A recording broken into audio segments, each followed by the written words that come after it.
What is up? What is up, everybody? How's everybody doing today? Looks like there's a little bit of a lag. Nope, not anymore. Okay, there we go. At least on my side, that's kind of what it looked like. How's everybody doing? How's everybody doing? There we go. Echo. Sorry about that. Just like fumbling around, basically. Let's go. Let's go. Yeah, Colin, we're gonna get going. Horovec, how you doing? Andy, how you doing? We got to pull out the phone, the rock form recap type of thing. Not much. Pretty much not much. Let's take a look. Yeah, I mean it was Father's Day this weekend. That's pretty much all it was. And yep, nothing else. So just kind of relaxing. Plug in the phone. That's done. How's everybody been? Get these sleeves down. Jeez. Get a little workout in. We got a lot of videos today. I think we only did like 4 last week. I think 5. I've been doing 5 for a while, and it seems like maybe 5 is too much. We might have to just knock it back down to 4, but I really like doing 5. We're gonna have to maybe do the first 2 in depth, the last 3 kind of quick. Maybe mix it up. I like to pick the first one as like, hey, if you're just now joining the stream, we're gonna go hard on the plan method, hard on everything else. When it comes to building everything else out, kind of like what we're doing with behind the scenes stuff here at the very beginning, building everything else out, I've been working on a progression system with the system that I have going on. So like the Smart Rider motorcycle training system, all the stuff here, all the books. And it's like, what do you do after that? I was really trying to like think about that and sticking into my guardrails of like, we're just teaching the fundamental foundational skills. And once you do that, like that's what we're doing in the live stream. That's why like subscriber count has like I used to get like 10,000, 15,000 subscribers a month. Now I'm getting like 1,000, which is fine. That's fine. And the main idea, and I've been getting comments like this for a while, is that I've been watching for years, or I've been watching. I watch like 20 or 30 of his videos, and it's like it's just the same stuff. And it's like that's the idea that clicks on. It's like it's just the same stuff. It's like I already learned everything I need to learn from, and then they kind of move on. And that's kind of the point. Like I put myself in a position where I'm teaching the foundational stuff, and once you learn it, I don't expect you to stay. You know what I mean? And so, yeah, I can start now, Ham. Been all right. Things still a while before I'm walking riding again. Oof. Yeah, things take a while. And complications are never fun. It's always nice when things are like every time you hit a task, it's done, but then it comes back and it's like, ugh. And so that was kind of the point. And so it's like, what do I do? Like, how do I not? I don't want to keep people here if they don't want to be here. And so like once I got the foundational books and everything and all the information and everything, it's like, well then how can I direct people at least to different pathways? And that's what I've been working on lately. And that's why I was really trying to do the community stuff, because the community aspect of things is really important. It keeps people around. And so I'm like working on with the system how to direct people towards track riding, possibly stunt riding, because I'm trying to like with all the crashes and close calls, it's like what do we typically see? It's usually like people racing through the mountains. So I'm like, okay, let's see if we can direct them towards track riding. You see a lot of stunt crashes, and I know a lot of people learn on their own, and so it's like, well, how can I direct people towards stunt riding using the fundamental stuff of that we teach here? And then I'm thinking like some fun stuff like adventure and maybe Moto Gymkhana. Because I do have, Riding Smart, the rescue, Smart Rider drills, and I'm working on street strategies. It's like 160 degrees today. It's like 90 degrees first thing in the morning. So it's like really hard to film at this point. Yeah, I got to review more and yak less. Yeah, that's a problem. And so like that's what I've been working on when it comes to like where to point people. And part of it part of the other side of things that I've been working on is the Smart Writer Academy, Smart Writer Crew. I don't want to. It's not really an academy anymore. It's the Smart Writer Crew, and it's like, how can I get like how what can I be doing there? Because I tried to make it. It's a group of people. It's like a motorcycle club. It's a group of people getting together to do uh, like an academy style stuff, and that's what I like to do. I love going through an academy. I've gone through a few, and I love going through classes. I that's what I love. But I'm starting to realize that maybe like what I like to do isn't necessarily what everyone else wants to do when it comes to like this type of a thing, and that's perfectly fine. That is what it is. And so what I've been working on is possibly creating um, like challenges, quests. I've been playing a little bit of World of Warcraft. Uh, and like, how can we do like a weekly challenge, a monthly challenge, and maybe even do dailies? But dailies are kind of hard. Everyone's so busy. But so it might be just weekly and monthly, and then and then have like our own version of like a seasonal event. And so like I'm really working on some of that stuff because the big constraint that I have, yeah, I remember when that first came out. You Upper Black Rock Spire? Yeah. So I've been like really trying to come up with like seasonal stuff and kind of getting that going and kind of modeling it a little bit after World of Warcraft and how they kind of do stuff and get people back and keep people playing. And so like achievements, challenges, uh our own version of like a raid boss type thing. And so like I'm really working through that and kind of like playing around with an idea of having like a bulletin board on the website. Here's our weekly challenge. Let's get it done. And some of that stuff is kind of like fetch quest type stuff. If you've played a little bit of role playing games, you know what a fetch quest is. It's like, hey, go out and get this thing, come back. Um, and so like that's what I'm gonna be trying to come up with. It's like, hey, go out and just a simple idea. It's like, hey, go out and ride your motorcycle to your favorite restaurant, take a picture with your helmet and like your meal. It's almost like a scavenger hunt type thing, like fun things like that. And then maybe like go take a class. Go if you pass your stop to bleed class, post a picture of your certificate or you in the class, and then boom, there you go, you have it. In-person lessons, I'm sure it'd be more difficult. It is very difficult with that. My fiance told me she hears your voice when driving, recognize. Awesome, Colin. That's the way it works. I see it all the time. I catch it when I'm riding and driving. And so like yeah, so with the in-person lessons, that's the constraint I want to have because what I'm starting to really, I would love to be able to do in-person classes. I think it'd be fun. I think I'd gain a lot of that or gain a lot of um, value out of that myself as a coach.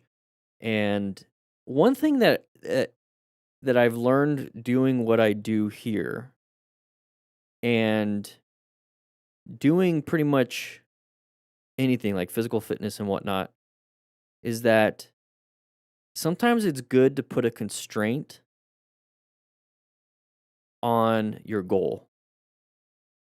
And a constraint that I've put on myself for the last few years, or since I've been doing this really, I tried to move out of the constraint and whatnot. But the constraint I wanted to do, especially with the system and the books, is how can I teach people how to ride a motorcycle utilizing the Smart Rider principles without ever meeting them in person? It sounds kind of, when I say it out loud, it sounds kind of weird in a way and kind of like almost in a negative way. It's like, how can I teach people without ever having to meet them? But the idea is that if that constraint stays there, I can if I come up with an idea that's like, well, this would work if I did meet them. This would work if I did give them instant feedback while I'm standing there and like doing the stuff. Then the books or the content online would not work. It's kind of like the idea of an MSF rider coach with so much experience teaching people, in person, then trying to get into content. And it's like, I don't get how this isn't working. I don't know what to say because like when they're here, I can do everything. I can, blah, blah, but then when I get on a computer and I try to make a video, it's like it just doesn't work. It doesn't translate well. And it's like it makes it impossible to make a video almost unless you learn a new skill. And so if I focus heavily on the constraint of I can never help somebody in person, but I still need to help somebody learn how to ride, then what can I do? And that forces you to be creative in that constraint. And so that's what I've been really focused on, like even more so right now. So like when it comes to the motorcycle club, like the Smart Rider Crew, the whole idea is it's an online motorcycle club. There's so many great ideas of like, hey, maybe I'll travel here, I'll travel here, I'll travel here. Or I'll just do like a group ride and everything. It's like, hey, group rides are part of the major club organization and poker runs and meeting up and like having lunch with like a group of people or getting breakfast with a group of people on a weekend, blah, blah. It's like that's impossible to do with an online motorcycle club. I would, maybe not impossible. I mean, if there's enough of you in a local community, it's like, hey, we're part of the online club. Let's all meet up. That's great. That's perfect. But how can I make it a community event, or how can I make a community club of motorcycle riders across the world that can't meet up? So then, what events can you do if they can't meet up? You know what I mean?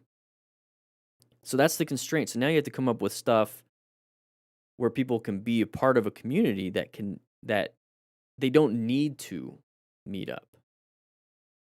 So how you doing, Iced? Um, yeah, have a rider vid their typical commute. I mean, that's kind of the idea. That's one of the ideas with the Smart Rider Crew. It is a paid paid crew. I think it's what, $5 a month, and then no, $10 a month, and then $60 a year. So you get like a discount or something like that. That might have to change a little bit, but um, so that's what I'm stuck on, and that's why I really dove into like World of Warcraft and other or online video games where it's community based, and it's like what is it they do to, because like nobody ever, I mean, it's not ever, nobody ever, but it's rare that you meet up with the person that I've actually done. I played World of Warcraft back in the day, and I actually met up with one of my arena partner. He lived super close. It was pretty interesting. But we met online. Cool guy. Still chat with each other over, what's it, 15 years ago? 10, 15 years ago? Um, but that's what I'm working on. And so like I'm thinking like, hey, this weekly quest is like, let's get 50 miles written on the motorcycle. We'll use like the Riser app with Cardo type of a thing. Like, hey, this week is like let's do 20 figure eights or 20 U-turns, like stuff like that. And so I'm coming up with ideas for that when it comes to an online motorcycle club, because the idea of like, hey, let's all meet up and let's do a lesson together with like an academy style, like it just didn't work out, and that's perfectly fine. How you doing, Magic Tursky Music? Tursky Music? How you doing? We're gonna get started on this, but that's the idea that I'm coming up with, and that's what I'm working on. Because it's like it's too hot to ride, and well, it's not too hot to ride. I can ride, but it's too hot to film. That's the thing. The cameras die every summer. I try to film. I'm like I'm bored at home. I don't want to. I want to get out. I want to film. I want to film. I want to film. I have ideas, and I go out and I ride, or I do parking lot exercise, and I'm filming and all this stuff, and then I finish the video, and I get to the camera to turn it off, and it's already overheated like within the first 5 minutes. So I do like a 30-minute video, and then 5 minutes into it, the camera shuts off because it's just too hot, and that's a big problem. Because I film in 4K, and that already heats it up pretty good. I've even thought about getting like a mini umbrella and like putting a fan on it. But all right, let's go. You need to get to sleep. All right. All right, let's head to the classroom. Yoink. Teleportation. We have pizzas. Don't buy, and GoPro overheats. Yeah, I have Insta360 Ace Pro. I have I don't know if it's the Pro. No, it's not the Pro 2. And then I have an Insta360 X3. Insta seems to be doing pretty good. And then I have a DJI Osmo Pocket 2. 3. Pocket 3. I love this thing. This thing's amazing. The new Insta360 one, it's just way expensive, but it's really cool. I really like it. It's Tuesday. Where are the tacos? You know what? I should have been getting tacos. Taco Tuesday. That makes more sense. Yeah, I called my dad in Tucson on Sunday. It's 100. Yeah, it was 104. Right now, it is 105.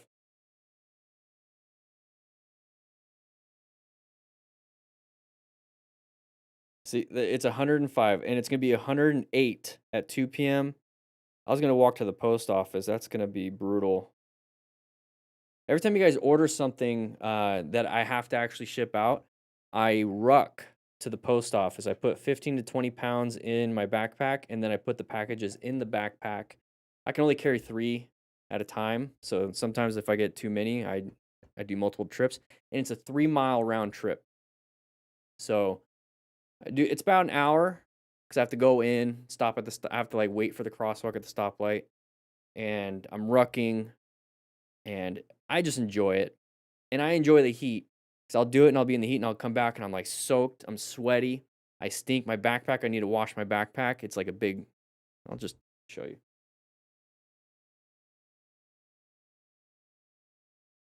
Still has the weights in it. It's green, so you're gonna see a little, but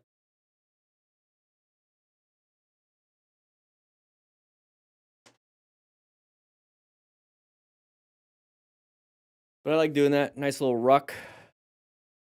You can you can troll me by ordering the Smart Rider motorcycle. I can't even. This is not a good start. I can't even speak right now. Smart Rider motorcycle training system, printed or the physical. I actually have 2 right now. I was gonna go to the post office. Go to the post office today.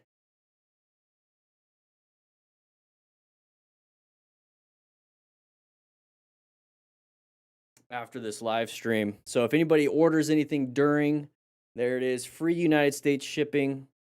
So there you go. You get free shipping in the United States. I don't ship international other than Canada, UK, and I think Australia, but that's not free because it's like I put the duties and taxes in the shipping, so it's a big number when it hits you. But this way, when you get it, you don't have to now pay duties, shipping, and or duties and taxes. People have been saying they want to get the international shipping, and I put it on for those countries, the ones that typically people visit from, and nobody's buying. That's what happened last time. It's because the shipping from the United States is expensive. It's ridiculous. It is what it is. It is what it is. I've shipped a few. The DJI Action 3 does not have hotness troll. It overheats in the sun at 108 degrees. I love this thing. This thing is awesome.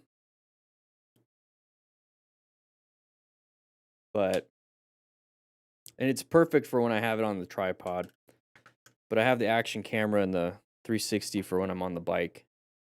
How do I direct message me? I'm on Instagram, but I don't really answer much. I keep all my notifications off because I just get too many. And for private reviews or like DM reviews, I don't do those just because it just takes so much time to like download, make the video. It's much easier just doing this. Did you put duties in there? I put some duties in there. But we got this video. We only have 1 new video for MotoStars. These are old videos. We only have this new video today. This is the new video from 3 days ago, I think. 4 days ago. Yeah, 4 days ago. I had my first 2 Mercy swerves this past week. Oof. How'd they go? Intersections? Potholes? How'd that happen? Somebody pull out in front of you? Open lane pattern type thing? How'd that go? Blackbird. Blackburb. Car pulling out from driveways. Yeah, that'll do it. Side of the vehicle. Side of the vehicle. Because I missed all the last 3 streams. Did MotoStars put my vid in one of them yet? Elad, I don't know if they... This is their newest one. I haven't seen you.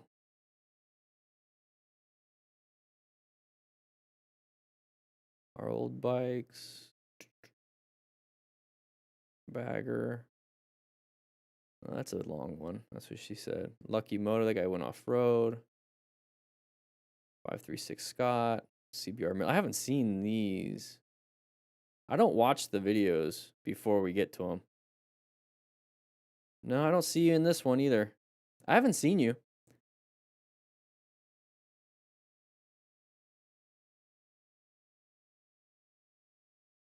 Maybe, I mean, he's only got one new video out, so maybe he's got like 2 lined up. I had a lane to escape to, and they pulled out probably halfway, then saw me and slammed their brakes. Still swerve. Yeah, I would. That's the thing, is you don't take chances. You just swerve. It is what it is. You get away from it, or you can hope, and hope isn't gonna solve the problem. Hope's not gonna solve the problem. Anybody watch Canyon Chasers? I mean, speaking of hope, Canyon Chasers video on the Yamaha Champion Riding School. The thing is, like, we read the email on stream, and I watched this video that he came out with. We need to talk about the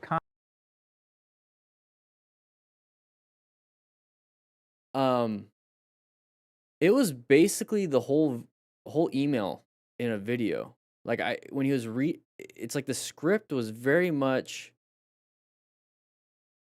that he read. He added some commentary, but I could tell there was parts of the script that was pulled directly from the email.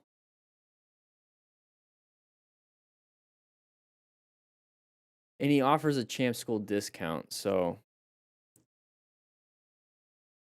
Well, it's a non-affiliate coupon, so there's no monetary incentive for that. But this was very much... And he agreed with it. So, I don't know. Like, my idea... So, if you don't know, the whole Yamaha Champion Riding School email that went out, it was basically saying, like, don't... just slow down is not good advice.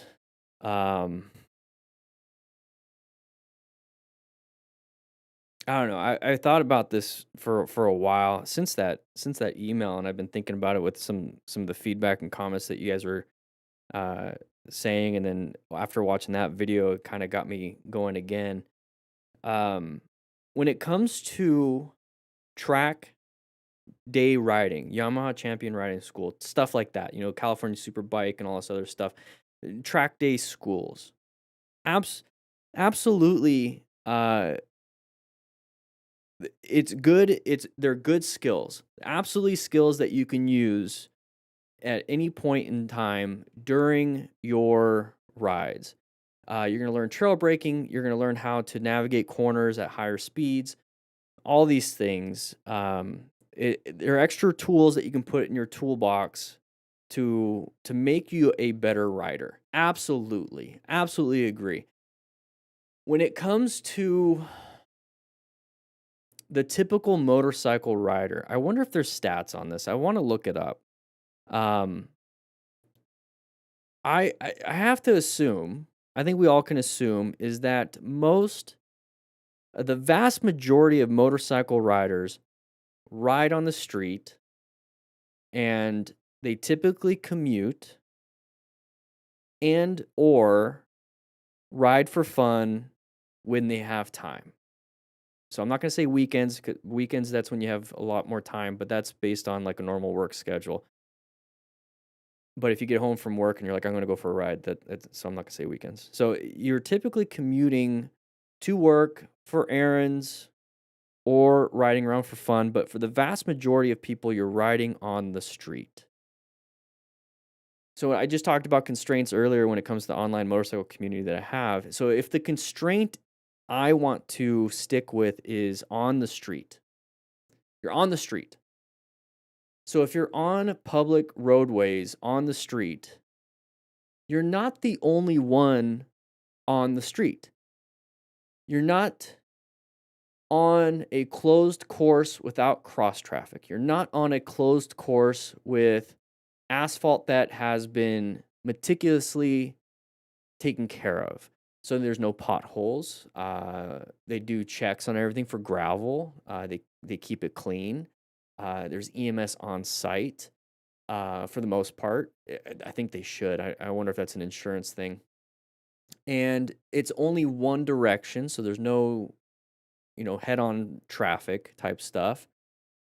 All the variables that you would have on the street are the vast majority of variables you have on the street are not on the track.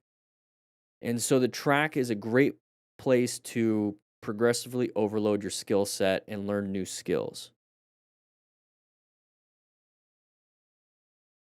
So if the constraint that I'm trying to teach to, and I'm focused on the realistic vast majority of motorcycle riders, you have to teach not just the skill set. Because the MSF and all these other organizations, not all, I don't want to keep saying all, but the vast majority of these organizations, they teach the skills.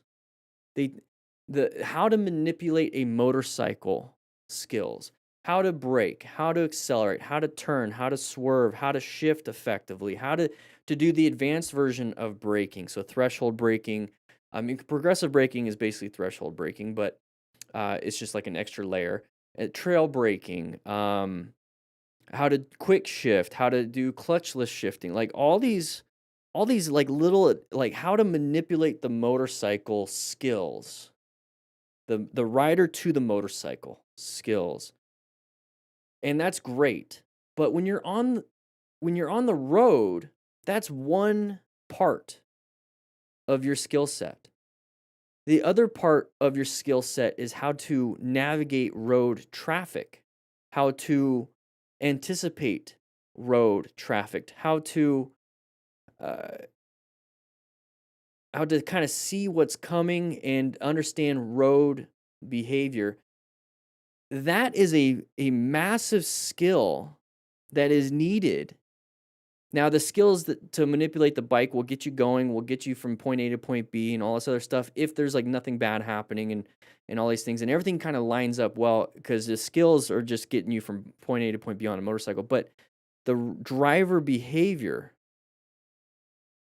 is incredibly important. And the way I kind of relate it to firefighting, and I know this isn't going to be relatable a lot to you guys, is that if we focused heavily in the academies and on basically in the academies, just how to shoot water, the T pattern, the O pattern, the Z pattern, just like all the if we knew that, we knew how to put on our gear, we knew how to do our SCBAs, we knew how to tag hydrants, we knew how to do hose loads, we knew how to like all these skills. That's good, and if you go into a house fire with all these skills you learn in the academy, you're gonna do okay. You're gonna do fine, especially as the nozzle man. You're gonna do fine. The When you go into a house fire and you're the nozzleman firefighter, you're the firefighter on the nozzle. You usually have a captain right behind you doing the fire behavior. So he has the skill set of the fire behavior first. The nozzleman has the skill set of how to control the nozzle and how to shoot the fire and how to navigate the hallways and all that stuff. And he's kind of just doing while the captain is like looking at the thermal barrier. The captain is looking at strategy of doing a right-handed or a left-handed search. He's closing doors. He's listening to the radio. He's doing all the top level stuff while you're doing the bottom level. And that's how I look at motorcycle skills is the bottom level.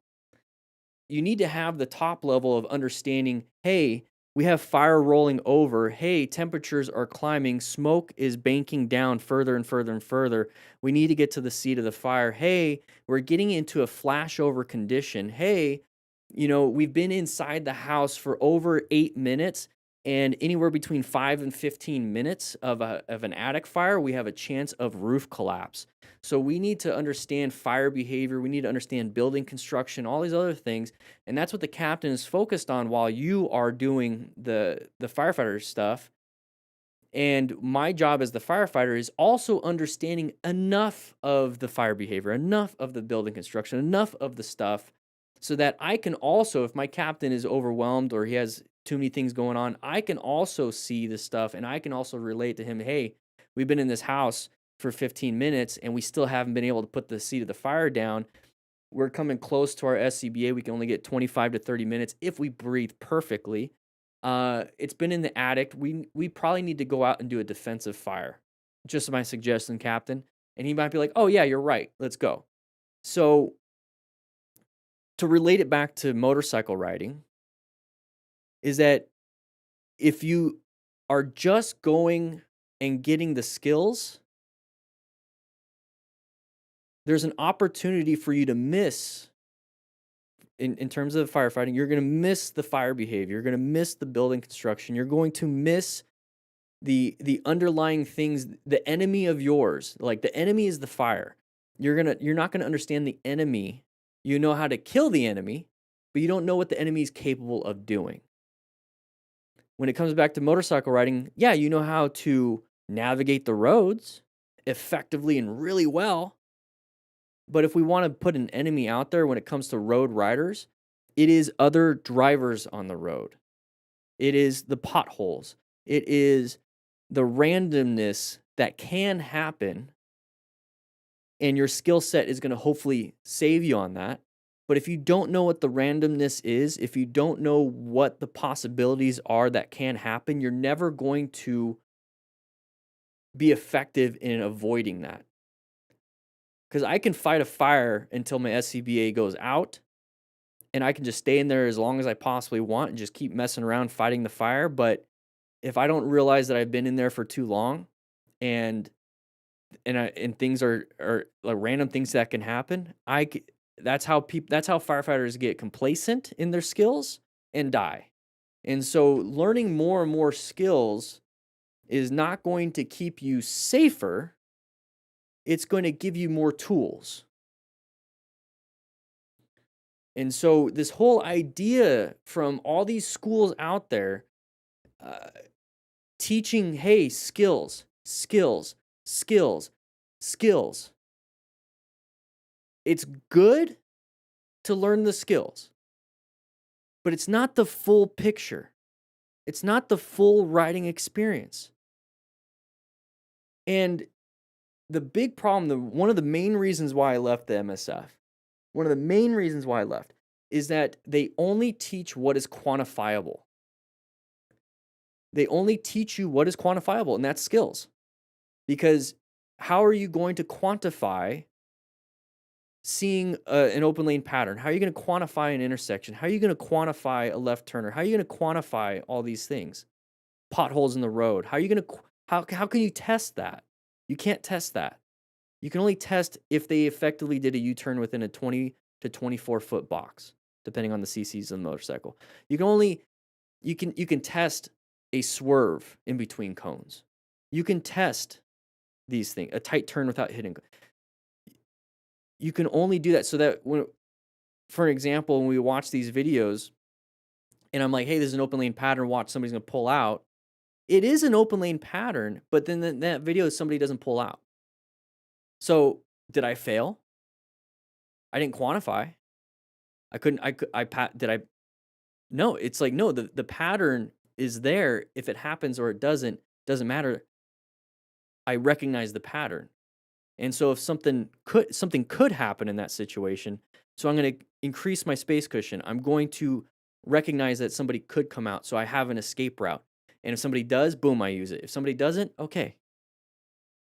So this whole idea of, and Cannon Chasers did his thing, but and then Yamaha Champion School and all these other classes and courses out there that it's great to have the extra tools in your toolbox, but if you don't know what to do with those tools, it doesn't matter. It doesn't matter. Um, and so with the constraint that I'm having is that if I stick purely to road, stick purely to rider and driver behavior with the base skills that you need, then it forces me to focus on the driver behavior. It forces me to focus on, if this driver does this, what can we do? How do we apply the skills we learned from all our training to this scenario? It's basically scenario based training. And the problem I'm having, this is where I'm going to wrap it up and we're going to get into the first one. The problem I'm having when it comes to, I should have been recording this. The problem that I'm having with all these schools, this is this is why I do what I do. This is another check mark in the why I do what I do. The problem I'm having with all these schools is they're basically saying, and I don't think they're targeting me or anything like that, but I like to run with it, is that their stuff is all that's needed and what's important.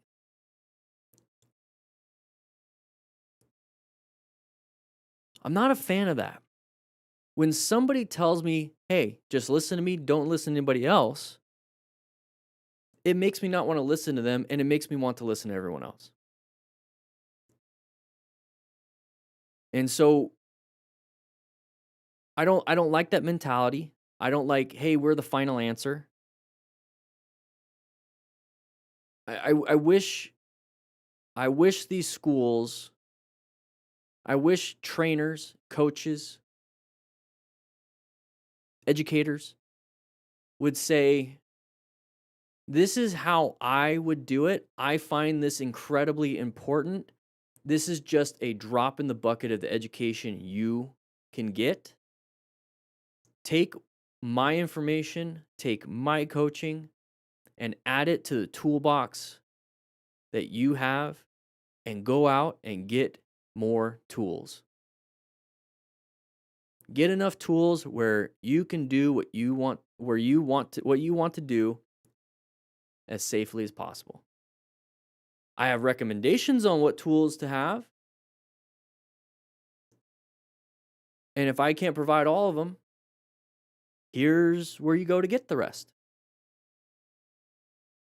I wish I wish more organizations would do that, and I understand it's a business. I understand it's a, "Hey, come to us, you're going to be good." That's false. I,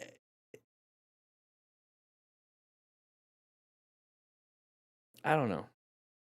If it frustrates me from an educator standpoint when other educators talk about how what they have to say is the best. I'm not saying, I've never said what I teach here is the best thing you could possibly do. I've always recommended to take the MSF. I've always recommended to take total control. Go to Yamaha Champion Riding School. Take a stop to bleed class. Take an accident scene management class. Hey, if you want the foundational stuff, I have this. It's the foundational rescue, foundational Moto Gymkhana type drills, how to ride a motorcycle, and you get a little card. Like, this is just one thing out of the incredible amount of education out there for motorcycle riders. It is it's not it's not the best, it's a great starting point. And what I found is nobody, and I've seen a few people try, so I keep saying nobody, but I keep using definitive terms, all or nothing type stuff, and I want to stay in the gray. I've seen some people try to do what I do, and I love it.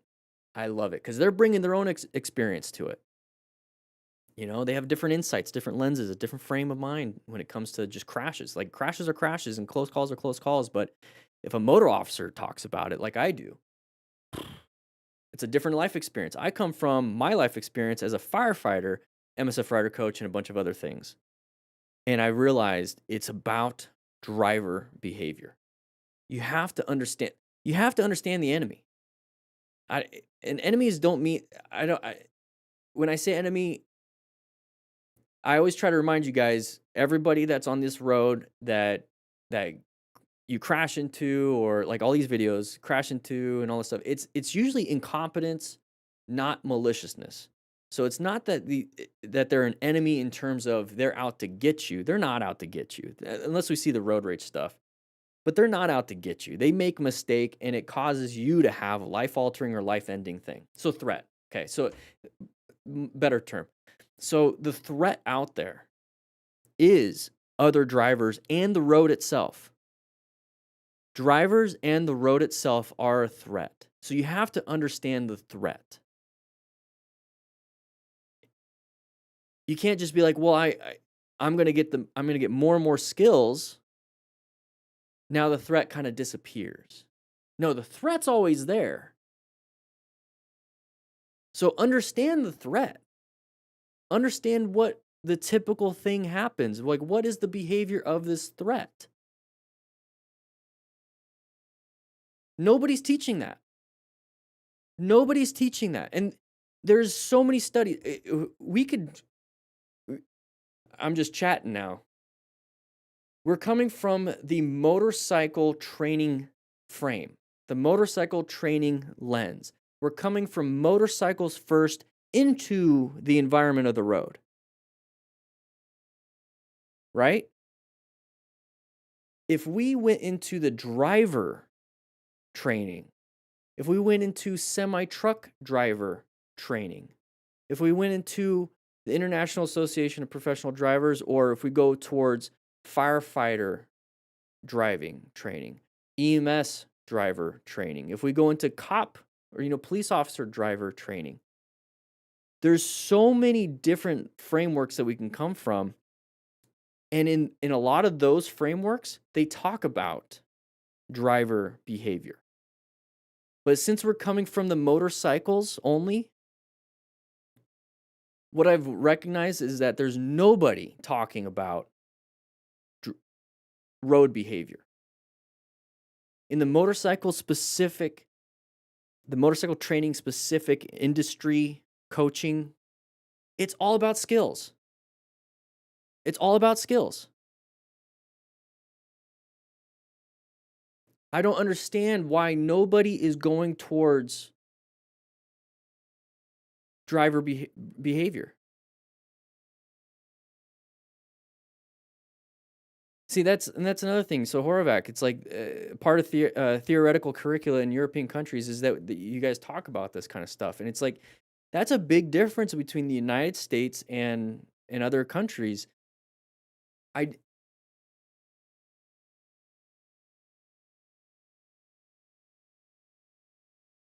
I don't know. It frustrates me, bordering on anger, that so it frustrates me that nobody else is talking about driver behavior and road strategy first and then skills. So far all I've seen is me. I hope I'm wrong. I hope other people are doing it. So that's what frustrates me. What angers me, so now I'm on the border of anger where it's like, okay,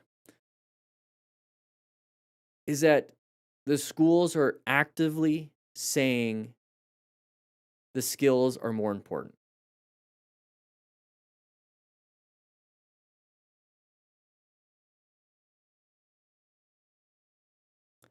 That's where the anger. And so like when we talk about, the safety checklist state of mind, right? I always run it through myself. And so when I say it frustrates and angers me, that just shows me that there's something missing. Nobody's doing it. I'm frustrated. Somebody please go out and do it. And then I talk to myself and I'm like, "Damn it, Daniel. If nobody's doing it, and it pisses you off, frustrates you, and puts you in an anger state that nobody else is doing it, maybe you should. And then I get frustrated with myself. I'm like, man, why do I have to do it? Right? You start going down to the shoulds. It's like, why do I have to do it? Why can't somebody else do it? And it's like, well, nobody else is. So if you want to, you can either walk away from the industry or walk away from what you do, or you can just do it, Daniel. I'm like, damn it.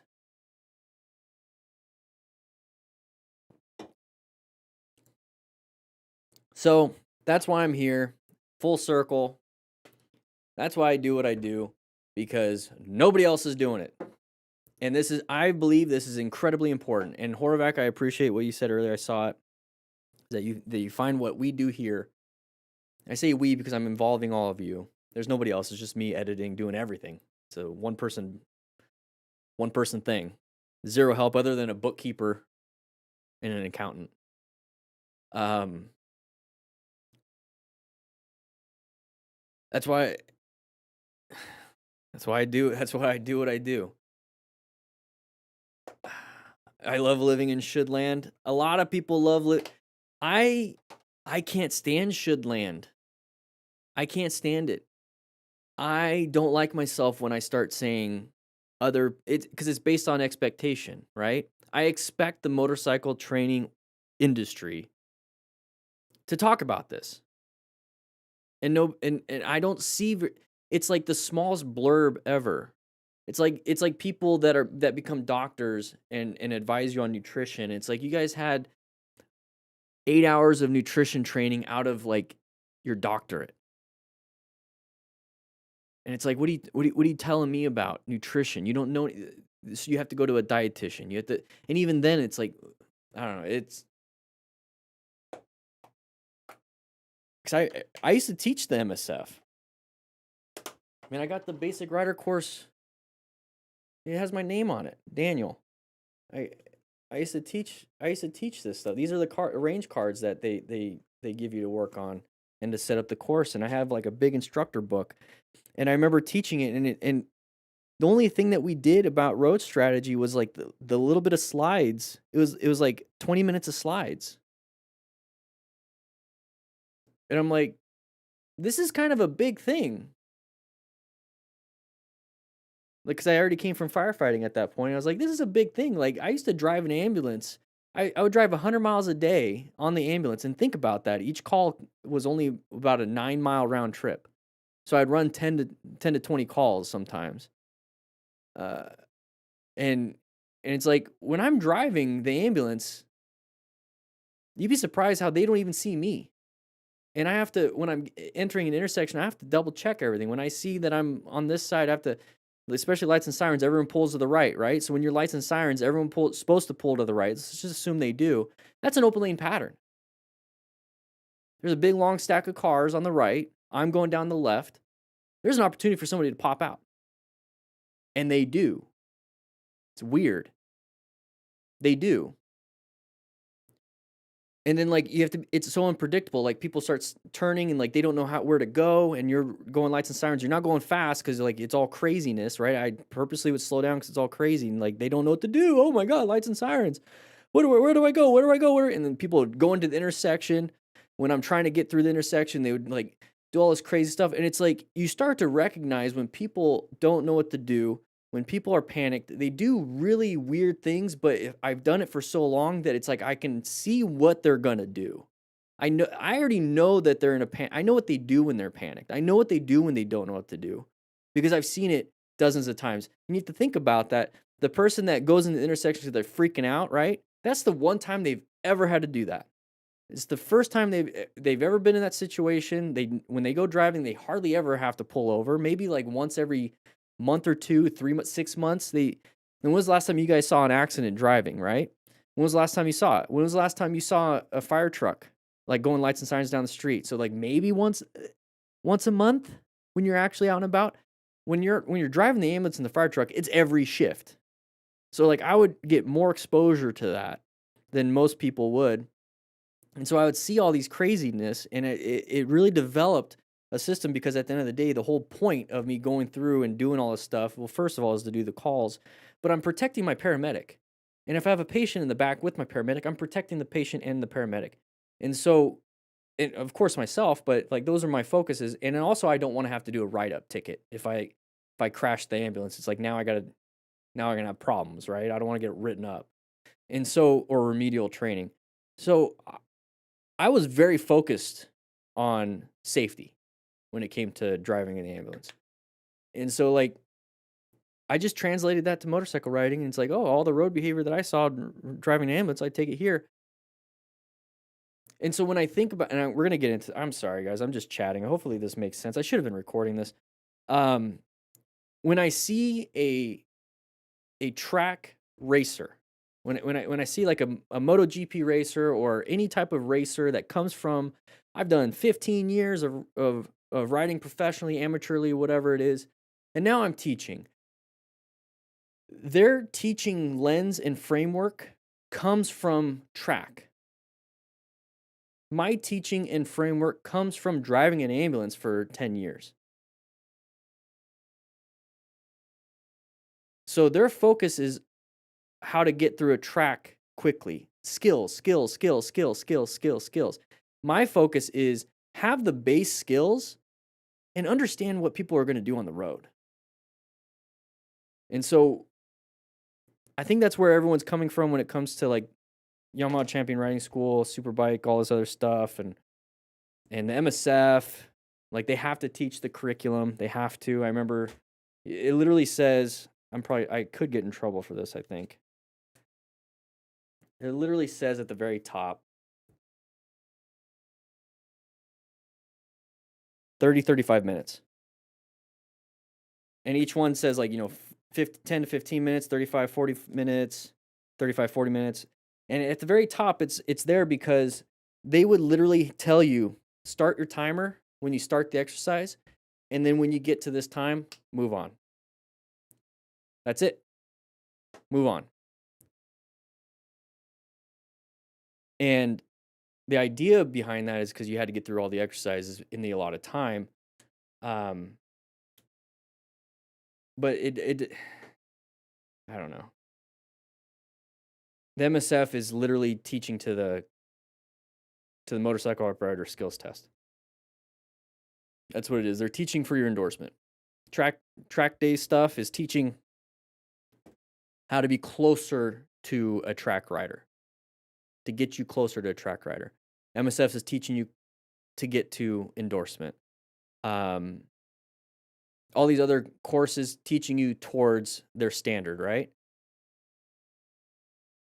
I'm teaching you towards, to get your endorsement, to pass all the smart rider drills so you can get good at your slow speed stuff, get closer to CPR, AED, and stop the bleed. That's what I'm teaching. I'm teaching you guys towards being a well-rounded rider. And then when it comes to the live streams that we do here and the videos I post on this channel specifically, is to get you closer to understanding traffic. What you need is a high standard overall. Educating bikers just one tiny part of the equation. You need to require this for a license. I absolutely agree. I agree. And then we have also the problem with it's not a problem. I think it's a double-edged sword when it comes to the United States, is that you have the freedom. I believe you should have the freedom to do whatever you want as long as it doesn't harm you or others. And the harm could be physical, spiritual, or mental. Mental, whatever. People need to have a little bit of a thick skin. I think there's a moral added aspect to that, but with that idea with the United States is that it's going to be incredibly difficult to require people, and that's why I think more people should be doing education and make it entertaining and fun, so that you're kind of influenced in a way to be like, okay, I'm going to be like this person. You know what I mean? And that's what I'm trying to do. I'm working within the system, basically. The MSF I honestly think it should be a 2-day or a 2-weekend course. You're teaching behavioral health. Yeah, and that's part of what I'm trying to do with this book, Mind, Brain, and Education Science, is that there's part of a psychology involved um, when it comes to that. I don't know. I just there's no classes on Is there classes on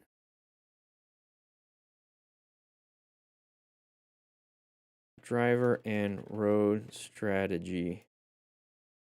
Driver behavior.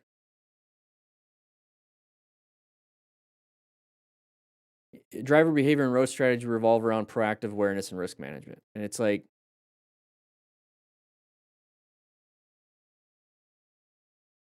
so like, even just like stuff like this, the psychology of safety, how road design drives behavior. So like, if road design drives if road design drives behavior for drivers, then you can study road design and then you'll understand what drivers are going to do.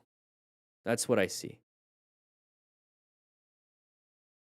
Like if you understand building construction, if you understand fire dynamics, you're going to understand what fire is going to do when you go into a fire and fight it.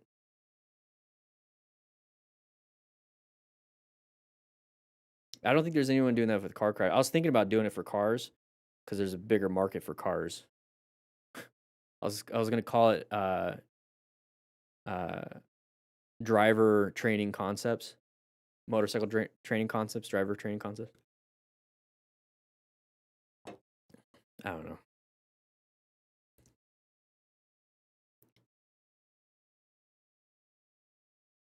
Well, I appreciate all the kind words. I just got in like what I was just talking about was just me being frustrated. We're an hour into this live stream already. We need to get into it because I'm gonna lose my voice. So thank you guys for listening to me. But that's where I'm at.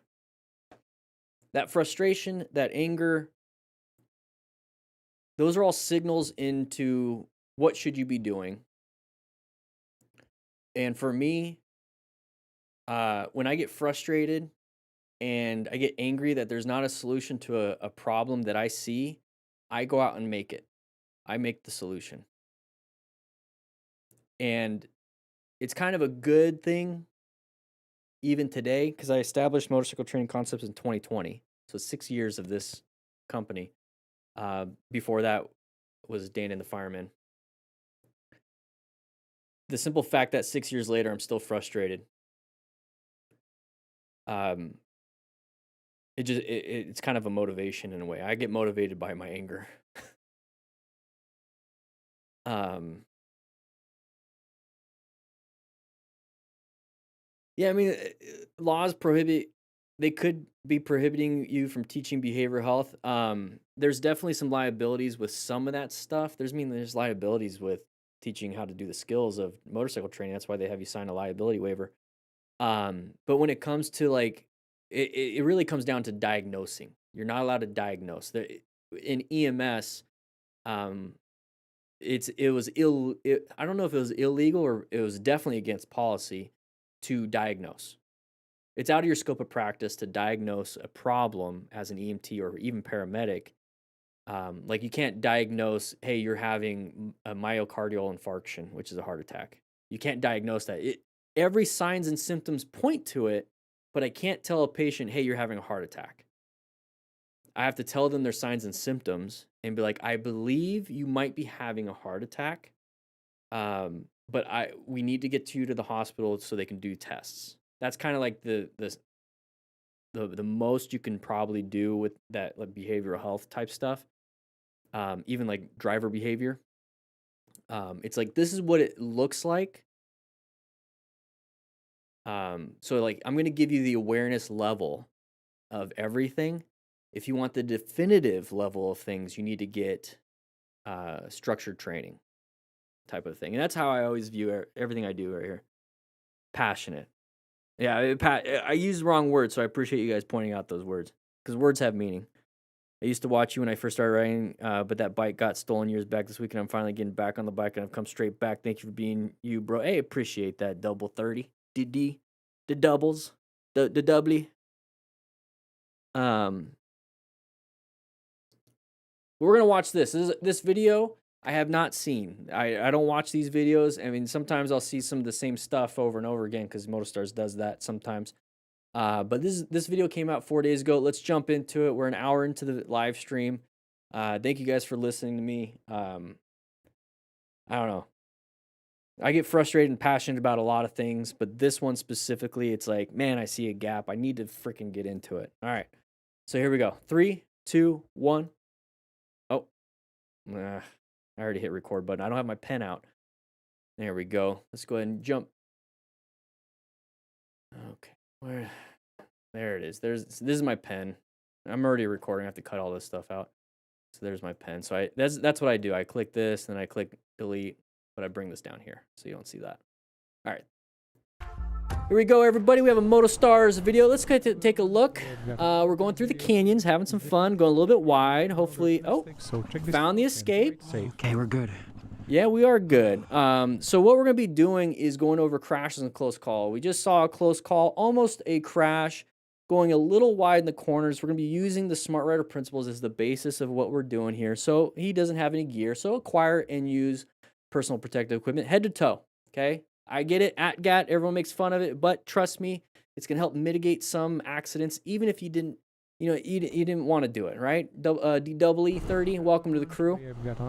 So we're coming up to here, going too fast in the corner. So when we talk about crashes and close calls, they did like the hurt study and a bunch of other stuff, right? You don't really need to know that, but basically what it came down to is failure to negotiate a corner and intersections. So it's typically a left turner, right? And with the intersections and stuff is that we crashed into something. So they turn in front of us, we T-bone.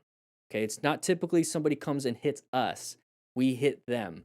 And then also failure to negotiate corners. So that tells me that in corners specifically, we're probably going too fast because we're failing to negotiate it. So we're going too fast and we go wide and we go off the road, right? Or we had to layer down. We're going too fast. We panic. We start going across the double yellow. We slam the front brake and we lock up the front tire and dump the bike. When it comes to intersections, it's like we're going into the intersection, not really prepared for it. Somebody turns left, we crash into them. So then the skill set of progressive braking and a few other things. So I developed the system of the plan method, okay? Position, locate, assess, and navigate. So position for safety first, we need to go into corners and intersections at a speed that we can navigate them, okay? So going through an intersection, let's cover the brakes, do a few other things. Locating hazardous situations, hey, intersections, corners are hazardous situations because we know from the study or whatever it is, or at least you understand from me because I'm telling you. Also, other hazardous situations we're going to notice probably in this video is open lane pattern, side of the vehicle pattern, a few other things. Those are just patterns to help you understand, hey, this could be hazardous. We don't know yet, and that's why we assess if it is a relevant threat. So if they do pull out a little bit, it scares you a little bit, and then they stop, it's not a threat anymore. You just kind of go straight or whatever it is that you're going to do. And then navigating active threats. We're going to front load this first video, is that you now have to navigate the active one. And if you're the active threat going too fast in the corner, like in this video, or if somebody pulls out in front of you, that's an active threat. You have 3 things that you can do: emergency brake, emergency swerve, emergency accelerate. So in this situation, we're going pretty fast, we're going wide. So I would treat it as an emergency swerve to get back into my lane. And a swerve is just turning. Emergency acceleration is just throttle. Emergency braking is just braking. Now, the emergency aspect of it is that you have to do it quickly.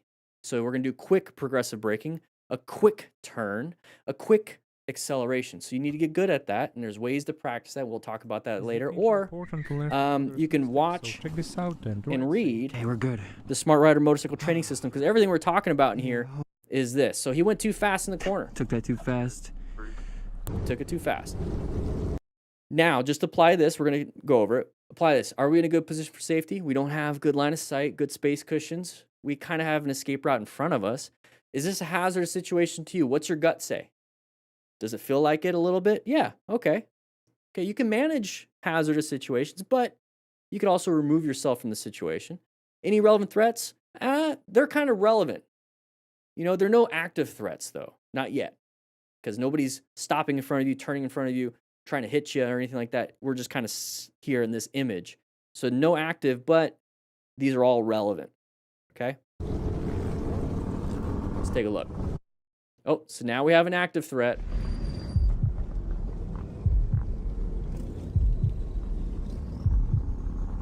So let's go back right here. So relevant threats, yes.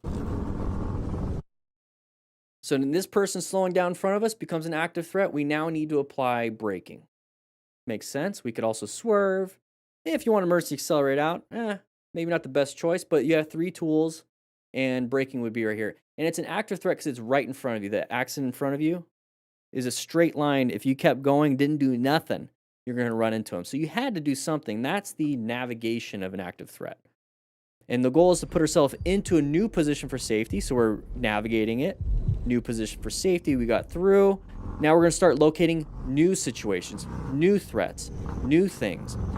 And if somebody does crash, part of the system is learning how to rescue somebody after a crash. So this card right here you get, there's a digital version. If you get the printed one, if you get the one with the cones, because 10 cones is all you need for the Smart Rider motorcycle training drills, you get a physical card you can put in your wallet in case you forget when you're on scene. You're like, oh crap, what do I do? Remain calm, ensure on safety, and I have videos of that on Motorcycle Training Concepts YouTube channel. So going too fast, there's the impact, and this is why as smart riders we acquire and use personal protective equipment just in case something happens. So there's somebody else that crashed. Oh my God, his leg is wrapped up, so let's go ahead and remain calm. Let's go ahead and get his leg out of there. It's probably burning just a little bit. Don't touch the exhaust, but you do what you need to do. His exhaust is hot. This is why we wear gear. No more threats involved. We're going to double check him for any major bleeds, and we're moving on. So right here, let's take a look. We could wear a jacket, but he's got some gauntlet gloves. We're going to do a wheelie, so high risk. So he's putting himself in a hazardous situation. We have a turn coming up right here. Let's make the turn. We didn't. We low-sided. Now we have injuries to our body and road rash. So that right there. Now, where do you have motorcycle abrasion resistance, or I'm sorry, road abrasion resistance and armor? It's in a jacket, right? So the armor is on the shoulder, and where he's looking at right here is where you have abrasion resistance in motorcycle gear. And then you also have armor on the elbows. So when he impacted right there on the right side, so as soon as you fall down on that right side, your shoulder hits, your elbow hits, and abrasions start happening here. And this is where you have all that abrasion resistance. So let your gear get torn up, not your skin. And there's the impact falling forward, so his helmet. So that's why it's important to wear gear and be a smart rider. That was dumb, wasn't it? It was. I was just thinking. So there's the abrasion resistance on the gear, and it ripped up the gear, but you don't see any skin. There you go. His foot looks a little weird. So pay attention, everybody. I'm so sorry. No, you're fine. I'm so sorry. You'll be okay. All right. Same thing. Oh, he tried. Oh, we got another view. We're on a small little world here. Oh, yeah. Let's go back to this one. So when we see this image and we go through the plan method, this is a hazardous situation. There is a relevant threat in front of us, which means that, you know, if it's right in front of us, it's an active threat. So I have to do one of those 3 things, right? Well, when it comes to an escape path, where can we go? Just like what the rider did. Hey, there's a gap right here. I'm going to go there. This guy tries to swerve. This guy is too close, doesn't see what's really happening, doesn't have enough time, and does lock up the front tire. He actually creates a stop. He falls over. Now we have high injuries to him, possibly. And this is why we wear full gear. But this is what I'm talking about when it comes to the plan method.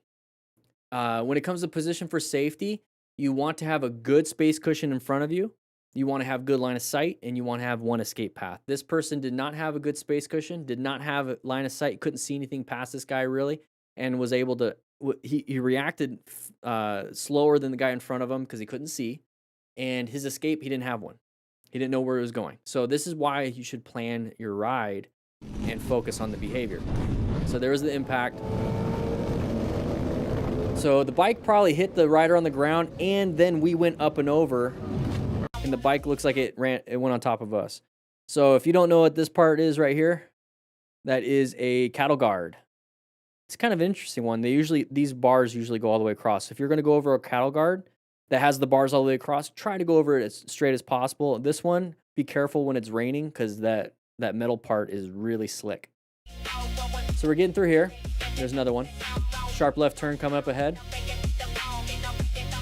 Oh, panicked a little bit. So we're in the middle of a turn. These cattle guards are in the middle of a turn. We're going 74 miles per hour. You even said it right here. Slow it down. Slow it down. You're going to have a turn obviously coming up, and you have these weird cattle guards that are going to mess up your traction a little bit when you're trying to make that turn, and we're going really fast. So when it comes to navigating an active threat, we sometimes are the active threat. Our speed is the active threat. So there is no other cars in the road, right? We talked about those two things, right? Failure to negotiate a corner and striking another vehicle, typically an intersection, right? So if speed's the problem, we have control of the speed. If we have control of the speed and speed is the problem, too high of a speed is the problem, then we are the problem. So that's great. We're the problem. We're the problem. So if we're the problem and we have control of us, we have control of the problem, which means that we can solve the problem by slowing it down in the corner. It's easier to negotiate a corner slower than faster. It is what it is. You can always add more speed, but have fun trying to reduce your speed in the middle of a corner. Okay, so somebody did that. Not very nice. We're going to hopefully pay attention, and not much you can do there. That's why we're all gear. Intersection. Cross intersection coming up. If we know intersections and corners are dangerous, we see a sign that says intersection coming up. Let's take a look and let's pay attention. Maybe a car might want to come out. We don't know. And if it doesn't, great. But every intersection I treat that way. Danger can come from anywhere, and in this case, a completely drunk driver pulled out directly in front of the riders. So drunk or not, a car pulls out. Jesus Christ, thanks for... Drunk or not, a car, at the end of the day, the objective reality is a car ran a stop sign at an intersection we knew was coming up, and I don't trust other people on the road, so I can assume that a car will not stop. What would I do if a car didn't stop? If I knew going into an intersection a car was not going to stop and I'm possibly going to T-bone them, or they're going to T-bone me, I need to have a plan in place, right? I need to have a plan in place. And so if I'm going into an intersection, I have the option of emergency acceleration, emergency swerve, emergency braking. Is it easier to accelerate fast, brake quicker, and swerve at a high speed or a low speed? And when I say low, let's say it's 40 miles an hour on this road. Let's say I go 35 into the intersection, and then I go back up to 40, 45 after the intersection. So if I go down to 35, it's easier to go to swerve, accelerate, brake at 35 than it is 40, 45. So that's what I'm doing entering the intersection. I'm slowing it down just a little bit. I'm rolling off the throttle, just kind of coasting, and the speed's just going to go down a little bit. Engine braking, basically. And I'm covering the front brakes, and I'm looking. I can swerve left or right. I can emergency accelerate, or I can brake. And now I'm looking left and right during the intersection, because I already saw that nothing's in front of me. Looking left and right. Anybody coming? No? Okay, back up to speed. Anybody coming? Yes? Emergency braking. Emergency progressive braking. That's where your skill comes in, but you need to be able to be proactive entering intersections. Be proactive entering corners. Okay? Thanks for... So good job on this rider. Jesus Applying the Christ, brakes. thanks Doing a good job with the brakes, but take a look. Look how far we went. And they do this at the MSF in one of the exercises, I think on the second day, to start the second day, is that they'll apply the brakes and show you how far in the intersection they go. And we're not speeding. We're not doing anything crazy. We're doing the speed limit, and he did really good braking. Look how far he ended up Jesus at the Christ, intersection. thanks for... That's exactly right where we're at is exactly where the car's path of travel was. So as prepared as you are, that's when he started applying the brakes. Jesus Christ, thanks for... This is where we ended. So imagine if that car went through the intersection and slammed the brakes and stopped here, we would have hit them. So then we could do a different navigation of active threat. When we see that the car, let's just pretend the car, they slammed the brakes. Let's just say they slammed the brakes and they ended up right here, right? And we just kept going. Boom. So braking might not be the best thing we can do. It's going to help out. So right here, this was in this situation, it was good. But if we're trying to apply the brakes and they stop right there because they recognize, oh, I ran a red light and we aren't going to be able to stop in time before hitting them, we can start applying the brakes. Oh, they stopped. Switch it up to a swerve to go around. So you can do multiple things. Okay, I just wanted to point that out. But look how far he landed. Thanks for... It was a great reaction. It was good. It was good. He's got full gear. Holy... And now it's time to rest. Oh, never mind. They're leaving. You can rescue if you wanted to. Practice your rescue skills. He's probably checking his pants. All right. All right. We're the active threat going in and out of traffic. We're going 80-something miles an hour. And everyone that's on the motorcycles are the active threats to everyone else on the road. So when we see stuff like this, and we want to do the plan method, we want to ride safely, no other cars were causing the problems. We, as the riders, were causing the problems. So we, as the riders, are active threats to ourselves and others. So if we want to solve that problem, let's not do this. Simple as that. I don't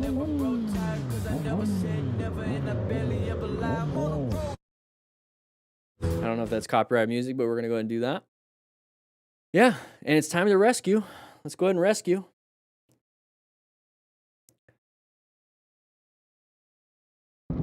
Just a small reminder how important proper riding gear is. Yep. Failure to negotiate a corner, not wearing any gear, up and over, high speed. All these rocks really hurt and will break things on you, just like they broke a bunch of stuff on the motorcycle. So how did we get to here? It's a nice sweeping turn up ahead, but we started going wide the moment the turn happened. Now, it's an easy sweeping turn. It looks like it's a highway, and highways, when they have turns, they're designed to be sweeping based on the speed. Intersections are typically meant for you to slow down and get to like 15 miles an hour and make the turn. Sharp turns are typically recommended slower speeds. They even say it on the signs and everything. And if it was like a speed limit that was like 65 plus, it wouldn't be a sharp turn. It would be a very sweeping turn, or it'd be a sharp turn and it would say recommended take this at 35, even though it's 65. Just a little heads up on that. But here, we just straight up went wide on a sweeping turn. Why is that? It's because we were going incredibly fast. And we started going wide on the turn because we can't turn with our skill here at that speed. Now, some people can, but this person couldn't. And we went wide. And that's what happens. So we were the active threat in this situation. All right. What you gonna do, lady? Lane. See. Oh. That was it. So one thing I want to point out here. Let's take a look. Let's look at the scenario. We are lane splitting. So lane splitting has its own hazards. You can't really swerve left and right because you're going to run into a vehicle. You can really only emergency accelerate and emergency brake. But here's the thing that pops up a lot. Okay, let's ignore the white car for now. Big open spot. You're going to see a bunch of these big open spots, lane splitting. If you're in California, or anywhere else in the world, the rest of the United States, we don't allow it. We only allow lane filtering, but in California, lane splitting is probably where it's at. You're going to see big open spots. Now, if somebody might want to take the spot, somebody might not want to. But if you're going to be lane splitting and you see a big open spot like that, assume somebody would. And so when you get closer and closer to these big open spots, this is what you're looking for, right? You're also looking for anybody, coming over the line, all other stuff. But if you see a big open spot, that's an opportunity for someone to cross the line. I'm not waiting to see somebody cross the line. I'm looking for these spots. And if I see a spot like this, I'm going to slow it down and be hyper aware of, is there an opportunity for somebody? So if I see this big open spot and I see this white car, it's like, oh, there's an opportunity. I'm going to be cautious. Now, when you get into this scenario, you have to be really quick. Like I said, you really only have emergency acceleration and emergency braking. If you're going fast, emergency braking is you don't have enough time. You're not going to want to emergency accelerate, like straight. So what you're going to have to do is not adjust your speed in some of these situations. In this one specifically, not adjust your speed, but actually take the gap further. Try to keep away. You're playing keep away. So you see how like now it's getting really difficult and kind of dangerous to lane split? Now it's up to you if you want to do it. Just understand these are the risks. And you have to have these really quick skills to do it. So when it comes to lane splitting, you're like, I really want a lane split. I want a lane filter, but I'm just not comfortable. I'm not comfortable. Then don't do it. Just don't do it. We didn't swerve. And then she's off the bike. Not good. All right, here we go.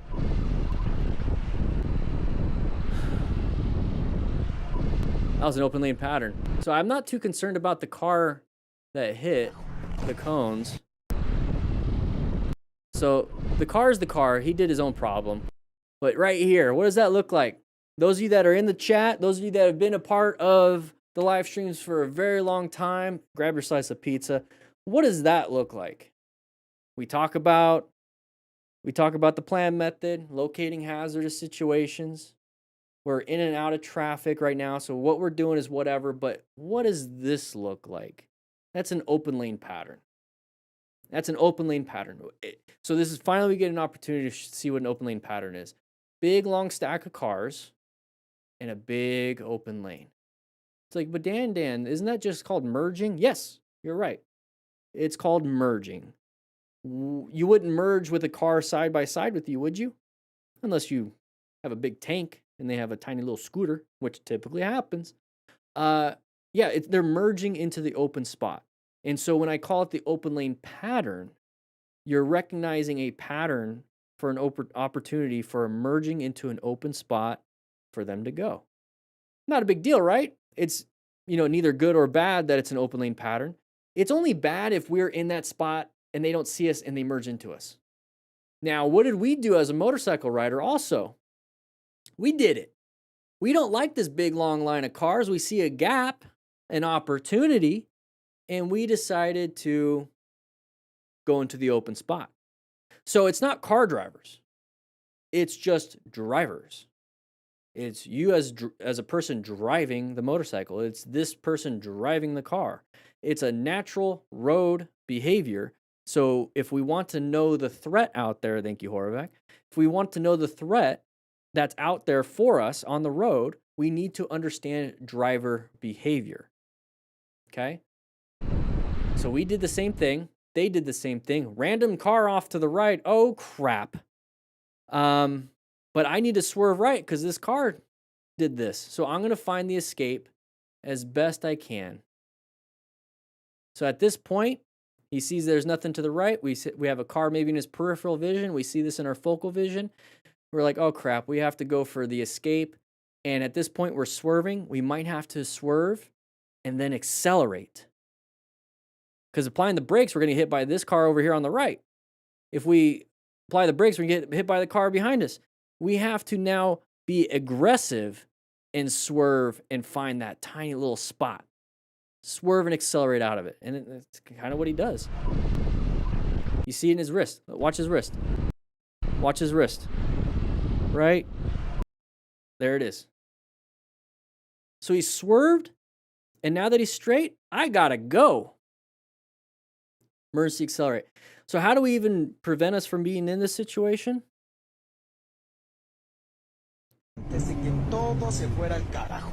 Not do that. You see how we're passing everybody? You see how we're being all aggressive and everything? How about we just kind of sit and wait for an opportunity that's safe to go? It's up to you.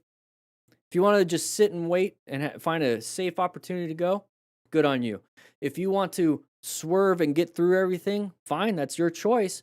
Just know you need to have more skills to do that.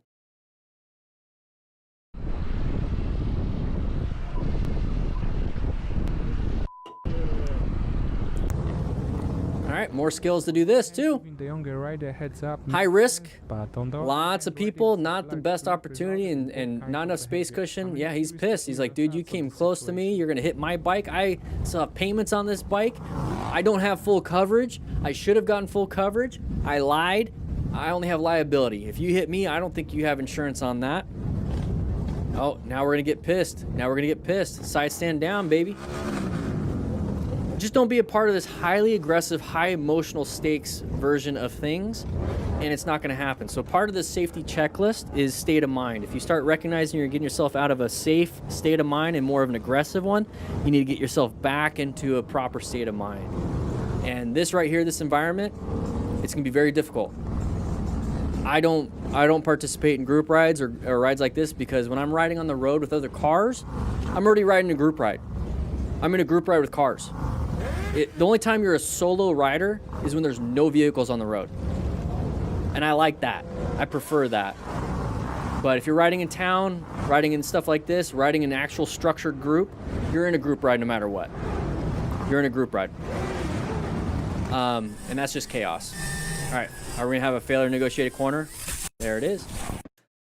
Failure negotiated corner. It was a sharp corner, as we can tell by all the chevrons in the corner. So all the chevrons, the closer they are, the sharper they are. The sharper the corner is. The more spaced out, the less sharp it is. It's still sharp though because it has chevrons. It's indicating, hey, sharp corner, sharp corner, sharp corner. Hey, really sharp corner, sharp corner, sharp corner. So if we're leaning really far down, I get it, you do that with supermoto and whatnot, and you get your foot out, you're like, yeah, boy. You have a higher chance of a low side. And the only reason why you're doing this and you feel like you can do this is because you're speeding through. You're going faster than what the bike is. So you're going to have to do some crazy body angle, body leaning, all the stuff that you're going to learn in supermoto school or whatever it is. But we're out on the street and you don't know if there's gravel. You don't know what else is out there. You know, like why take the risk, especially when you're out in the mountains by yourself and now who's going to come get you? You don't have any cell service, right? And if you do bring your cell phone, one thing I forgot to mention is that rock form mounts. You know, there's links in the description for the books. I just dropped the card. All the books, rock form, Boss helmets, Cardo, Pack Talk edges. I love the Pack Talk, all that stuff. So it's all in the description. But what are you gonna do if you're by yourself? So to me, it's like if I'm by myself, I'm gonna take less risks. If I'm with a friend, I'll take a little bit more. Because if I crash, then maybe he's gonna help me and rescue me, right? I hope he knows how to rescue. So if you're a part of a crew, we have the Smart Rider crew on School. So there's a link in the description for that. These are all people that go through the Smart Rider motorcycle training system, what I have here. And so I would feel very confident riding with a group of Smart Rider crew members because I'm not going to be the only one that has trauma training or like rescue training, at least. They'll at least know what to do. You know, I don't want to be the only one doing it because if I go down, who's going to help me? So I think it's very important if you're a part of a motorcycle group to at least get the system digital-wise and then train with each other. So once again, failure to negotiate a corner, going a little too fast, maybe trying to keep up with our buddy up ahead. So if you have that Cardo, all right, he's not panicking. Very good. It is what it is. Success. I call that a success. There's a failure, but then the success after the failure. So if you have a Cardo, you can tell everyone, it's like, hey, I can't keep up. Can we slow down? Or I'll meet you where we're supposed to go. All right. So once again, it's another group ride. Hey, we're new wheelies. Keep yourself back. Give enough space cushion in case they drop it, because you don't want to run over that. Anybody ever watch like a really crappy driver in front of you when you're out driving, riding, whatever it is, and they're just kind of going in and out of, like, they're driving a car like some of these motorcycle riders. Anybody ever see that? I'm sure you have at some point. My first instinct is, when I see it ahead of me, is to slow down. Because if they hit a car or they crash, I want a big space cushion. I want to be able to slow down. It's usually on the highway.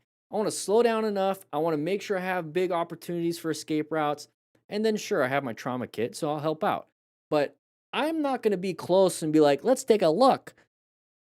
No, dude. You stay way up there. That's what I'm talking about here. When I see somebody here, if I'm riding with a group, which I'm not, but if you are, and you see Jeffrey over here doing wheelies, roll off the throttle. I get you want to be close to capture it on your GoPro. At night, you're not going to get good footage anyways. The sensor, everything is really small. It's not designed for it. You're going to have artifacts. It looks like crap, right? So let the guy next to him get the footage. If you're in the back, just stay back. That way, if he does crash, you have room to get around it. Because now we both crashed. You good?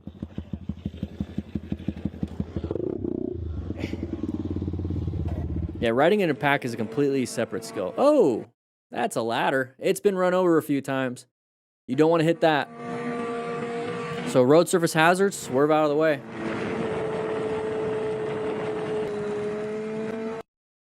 Yeah, that thing has been destroyed. That has destroyed a couple vehicles. The undercarriage, it's messed up a few vehicles. If you feel so inclined, pull over and see when it's safe to do so, to grab it and put it on the side of the road. Yeah, that would have been bad for a motorcycle rider. All right, nice easy corner, a roundabout, it looks like. Oh my God. Yeah, roundabouts are intersections. Also, you got to watch out for that kind of stuff, so let's not speed through them. I get it, they're fun. But what's the end goal? I get it, the end goal is to have fun when you're riding a motorcycle, but I like to think of riding a motorcycle, the byproduct of riding a motorcycle is that it's fun. The main goal of riding a motorcycle for me is to get from point A to point B and accomplish what I'm trying to get done. I'm just going to have fun doing it because I'm on a motorcycle. And you can treat that with anything else. If you're driving a car, have fun. Listen to music. You do that, right? Listen to music. Enjoy it. But the point is to pay attention to get from point A to point B.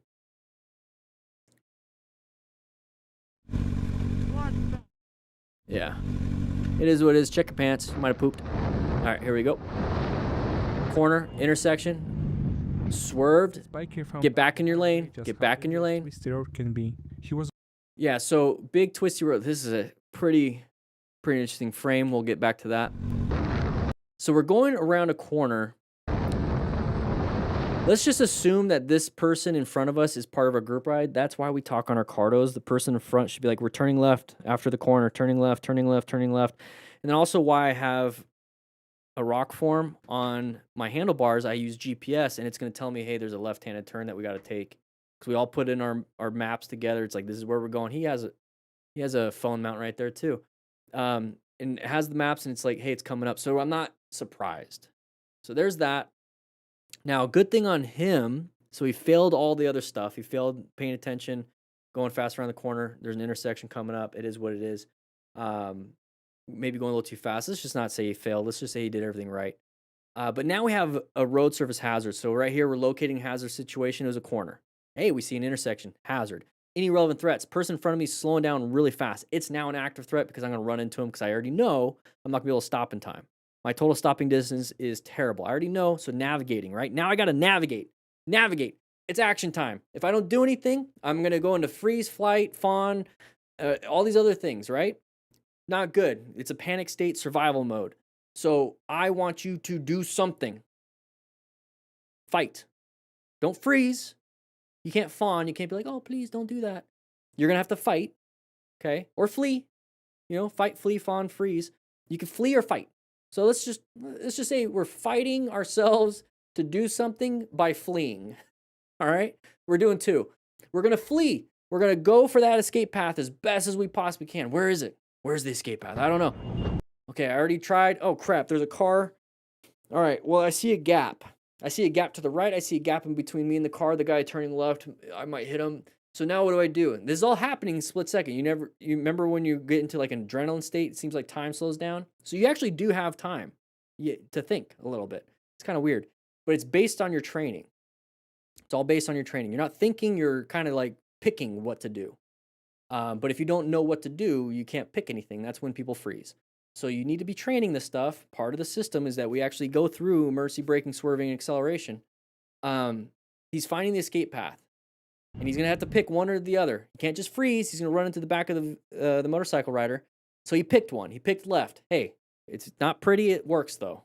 That's all that matters. He swerved.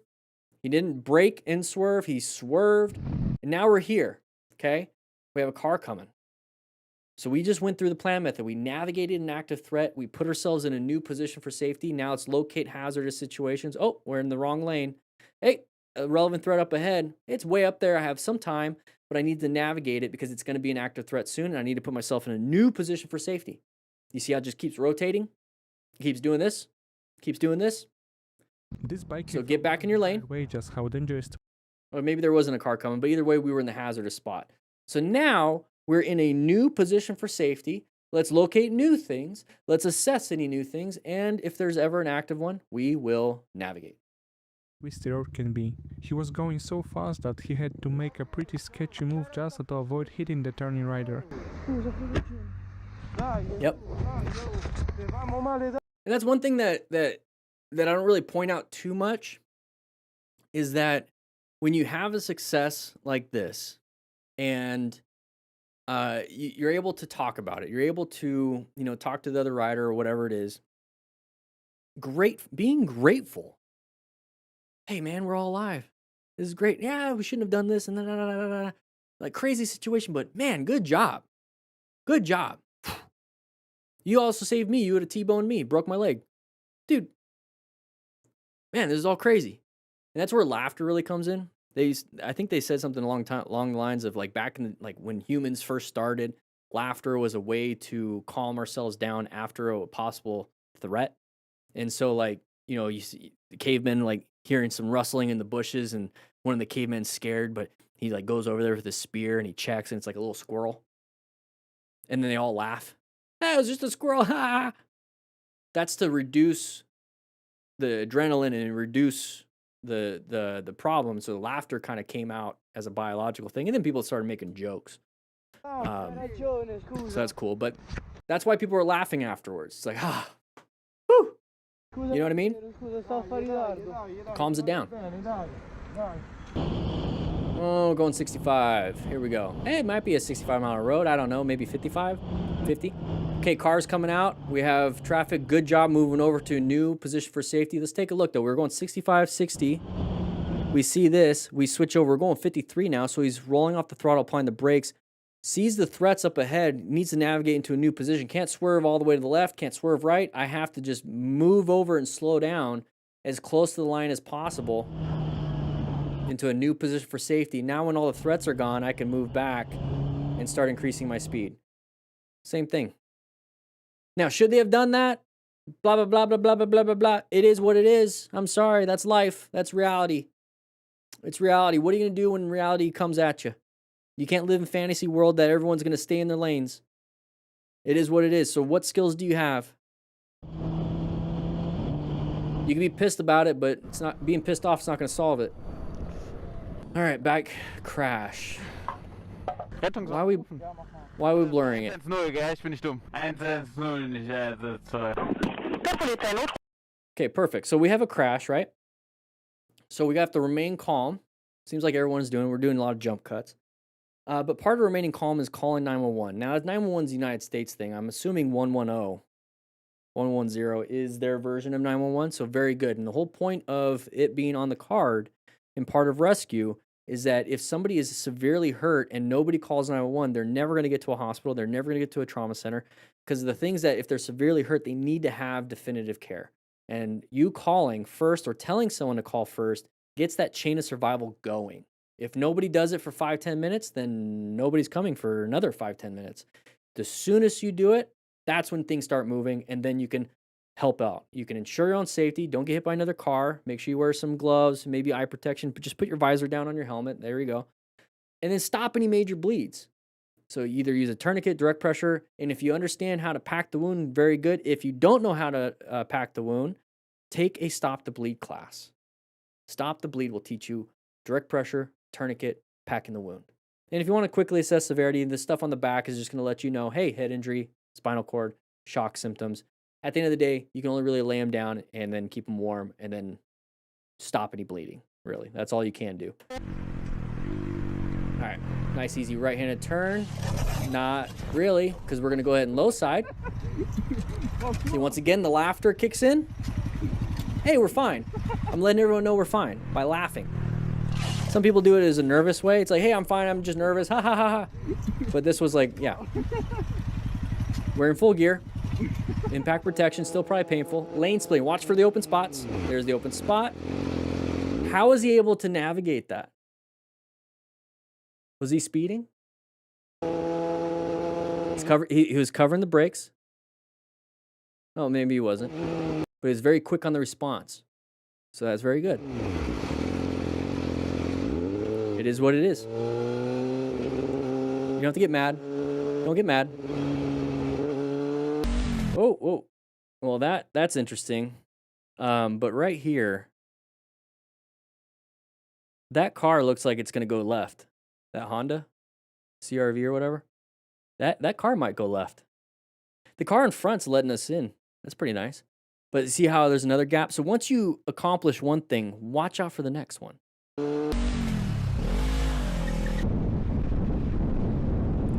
Why did you get something thrown at you?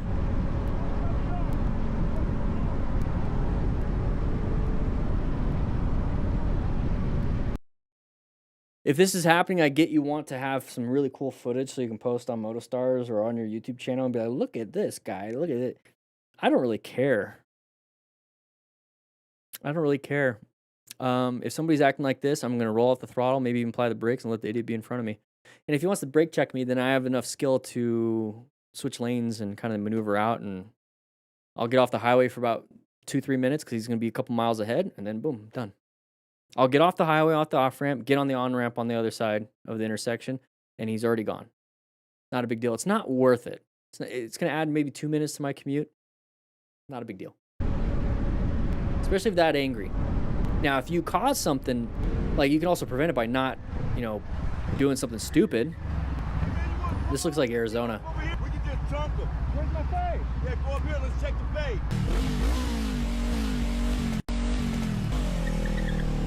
Now you got slushy all over you.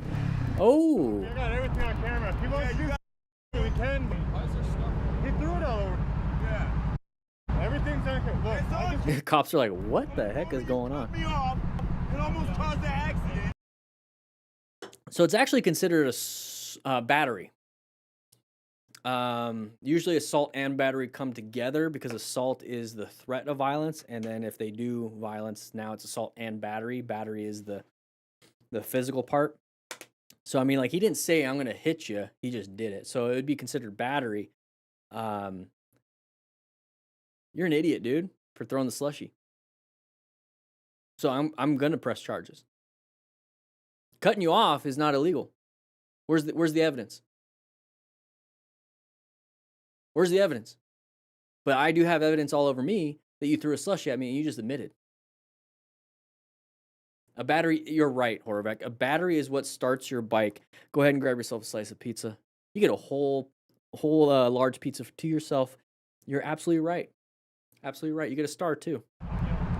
Everything's on camera. I say you got time for he doesn't want anything done, so he insulted him. So. Yeah. I would have. I don't want to do anything. No. I would. I would. Yep, Mesa. That's Phoenix. I totally would. I have the patience I want to have some excitement in my life, whether it causes me an inconvenience. I would totally, yeah, yeah. Let's go ahead and press charges. Yeah. Yeah, I'll go to court. Yeah, what day? This is perfectly fine. I'll take time off. I would love to.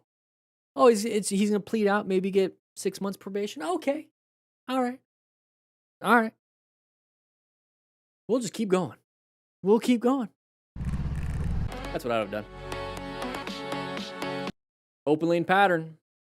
Open lane pattern right there. Look at that long stack of cars. There's a big open lane right there. We are right here. We're kind of in a blind spot, kind of weird thing, right? Yeah, it's an open lane pattern. Somebody's want to come out. He's already starting to. So what can we do? We have an intersection coming up. I want to go straight, right? If it comes down to it, I will make a left-handed turn to avoid a crash.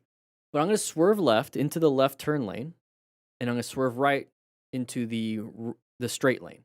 That's what I'd be doing. Let's see what happens. Perfect. No, that was good. I paused it before I could see what the speed was. I thought it was a green light, but it's a red light, so everyone stopped. So he did good he was already slowing down for the intersection because it was a red light. He saw it ahead of time. Slowing down, applied the brakes. Somebody's coming in, moved over just a little bit, let them in. Very good. That's all you do. That's it. We're not fighting. We're not throwing slushies.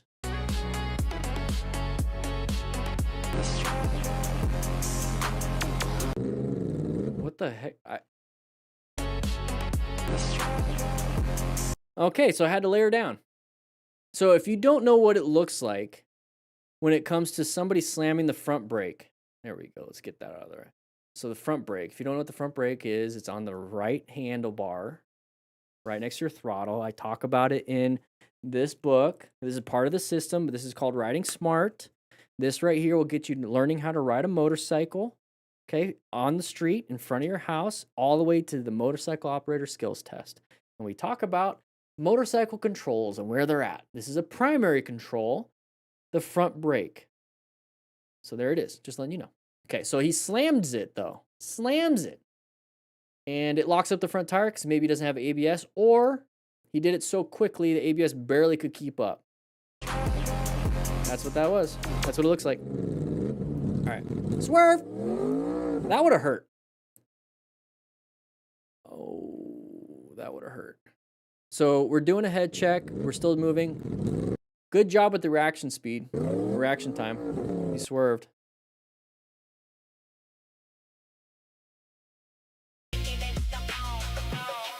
Okay, somebody's kind of moving over a little bit. It is what it is. Oh, rain riding. Lower traction. Looks like there's some gravel and stuff. Oh, mud. That can happen. I like the bow on your head. And if you see a bunch of stuff like this, it's much easier just to go over it as not like slow, not like, hey, we're crawling. But there's a big opportunity, like not much you could do in terms of mud. That sucks. So what can you do? You might crash. There's a better opportunity to crash, so you want to wear full gear. Or don't ride in the rain like this. Or if you see something like this, slow it down beforehand and start making decisions. So if you ride in this all the time, write in the comments. I don't deal with this all the time. We don't have a lot of rain here in Tucson. But with that said, hope you guys ride safe, be safe, grab a slice of pizza, and I'll see you guys later. So that was the first one. The first one always feels like it feels like it's been 3. I turned a 10-minute video into 48 minutes. Got DHCP or, oh, you guys are chatting. Very nice.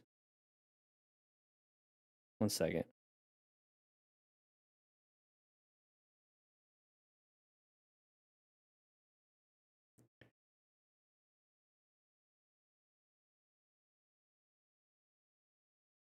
There we go. Yeah, 19 people didn't sign in. 60-something of you in here, but only 43 likes. In order to get a slice of pizza, you have to hit the like button. Just saying. Just saying. All right. Hey, Elad, how you doing? All right, what do we got? All right, we're gonna have to power through these because we got 4 total. Let's power through them. We did a nice little like front end load for those of you on the live stream. So we're not gonna go in depth on each crash. We're just gonna boom. If there's a good one, a good teaching opportunity, because we pretty much used every single crash, close call as an opportunity. If we see a good one, we'll stop. Okay? All right. Here we go. 3, 2, 1. All right, everybody. Hey, we're going to hit some mirrors. So part of what we're going to be doing is the plan method. We're going to be doing this. So if you're a brand new rider, let's pay attention. Let's go ahead and position for safety, locate hazardous situations like this, assess any relevant threats, and navigate active threats. Links in the description for all the stuff. Well, let's just jump right into it. We'll talk more about the system later because that's what we're using For some reason, to talk about all these scenarios. Now, getting super angry on the road and doing stuff like this is not good. So part of the safety checklist is S, is state of mind. If your state of mind is in bad shape and you're angry, sad, fearful, might not be a good opportunity to ride. And you might have to calm yourself down. So we're going 162. That is over 100 miles an hour. So 162 kilometers an hour is over 100. I get you're having fun. We're going over a crest of the hill. What's on the other side of the hill? We don't know. So to me, that's a little bit hazardous. Our speed is a little bit hazardous. So we're going to have to navigate that because we are the active threat. Let's put ourselves in a better position for safety by slowing it down. Simple as that. This person turning left did not even anticipate somebody doing something stupid like this. Maybe they should. You know, it's a big open road. They should probably think that, but it is what it is. We got lucky. We got very lucky. So if you're a new rider, don't be doing stupid stuff. All right, cruising. Yeah. Nice and easy. I love the GPS. We know what's coming around the corner. There's a sharp corner. Somebody crashed. We're not going stupid fast, so we were able to navigate that. You good? So locating hazardous situations, corners, intersections. Very easy. A lot of hazards in those areas. Too fast, crashing into the left turner at an intersection, a bunch of other issues. Now, somebody crashed, like this guy right here. So it's up to you if you want to rescue. Let's see if he's got any major bleeds. Hey, you want me to call 911? If he's conscious and alert, that's great. Let's ensure our own safety, not get hit by other vehicles. Simple as that. So he's walking around, not a big deal. You can just double check, but it's part of the motorcycle training system. Okay, we have the Smart Rider drills, 24 motorcycle drills that you can practice in a parking lot with only 10 cones, how to rescue somebody. And then if you want to learn how to ride, here's the book for you. Every one of these books has a QR code of me demonstrating it. So you can actually get to see me do it. So I'm walking you along and you get a little card. Okay, there's also a cone kit if you want 10 cones or 5, just cut 5 tennis balls in half, you got 10 cones. So with the Smart Rider drills, you only need to set up the drills once, the cones once, and you can do 24 drills, never touching the cones. And you get a phone-friendly version with everything, too. Oh, we've seen this one before. Ow! Hopefully no implants, because it just popped. How did that happen?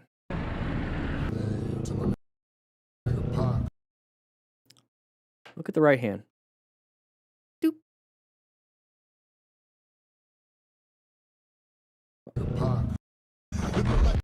I think we might have slammed the front brake even with that one finger.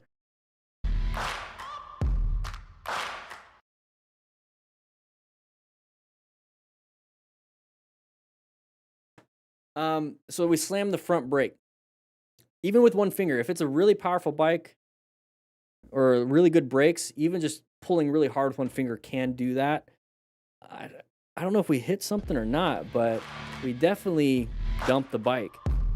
I can't tell what's in front of her. What was in front of her that maybe caused... It's an intersection, so maybe somebody stopped. Look, the traffic's kind of slow because of us, but I don't know. Intersection coming up. You saw that sign? Risky idea, and the result was This is actually illegal. the driver didn't make sure and surprised the rider in a rather unpleasant way. It's actually illegal.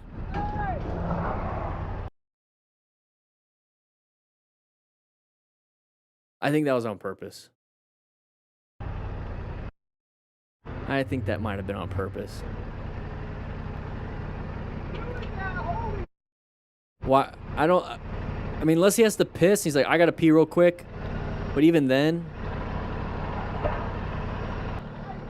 it's like the worst opportunity to do it.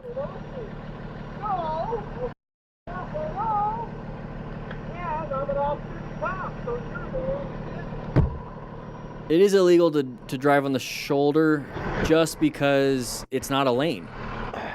Ask me how I know. I got pulled over once. I got it.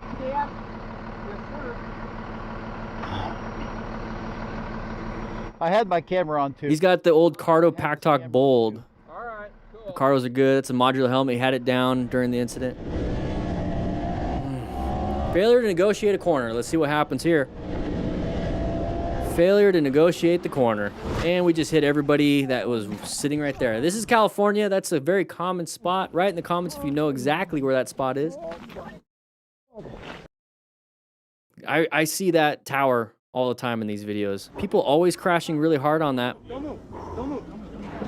Don't move. This is where people can... Mulholland? Okay. This is where people can practice their rescue skills. Also, I don't want to be parked... I get it. It's like a fun spot to park, I'm assuming. But I would be parked more like right here. Not in the crash zone. You know what I mean? That's the crash zone.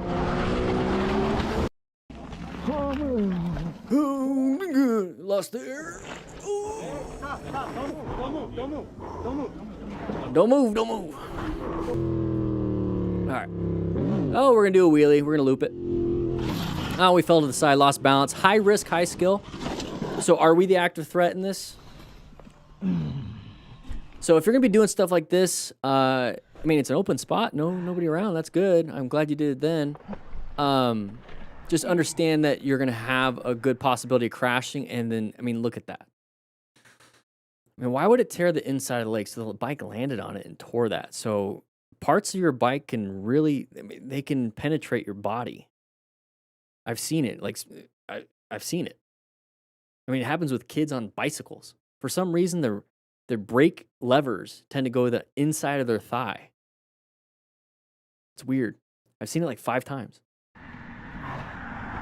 Like, it just goes inside and rips it. All right, just cruising. He's got his phone. He's got his camera, watching his phone. We're watching the camera. There's the swerve. Very good. So right here, I want to point out, so there's that side of the vehicle at the very top. You can kind of tell. I hate it when people do this part. I hate it when people go super fast until they get to the stop sign and then stop. That pisses me off. Why can't you just slow it down? I can tell that you're slowing it down and then you stop. So when people are like speeding up to the stop sign and then stopping, it makes me think they're not going to stop. Makes me want to swerve already. But either way, when I see a side of the vehicle like this, it becomes a relevant threat. So I'm assessing, though, are they stopping or not? The moment I see them pass that stop sign, they become an active threat to me, especially if they're inside my lane. So now he's inside my lane. Quick. Very quick. Navigated.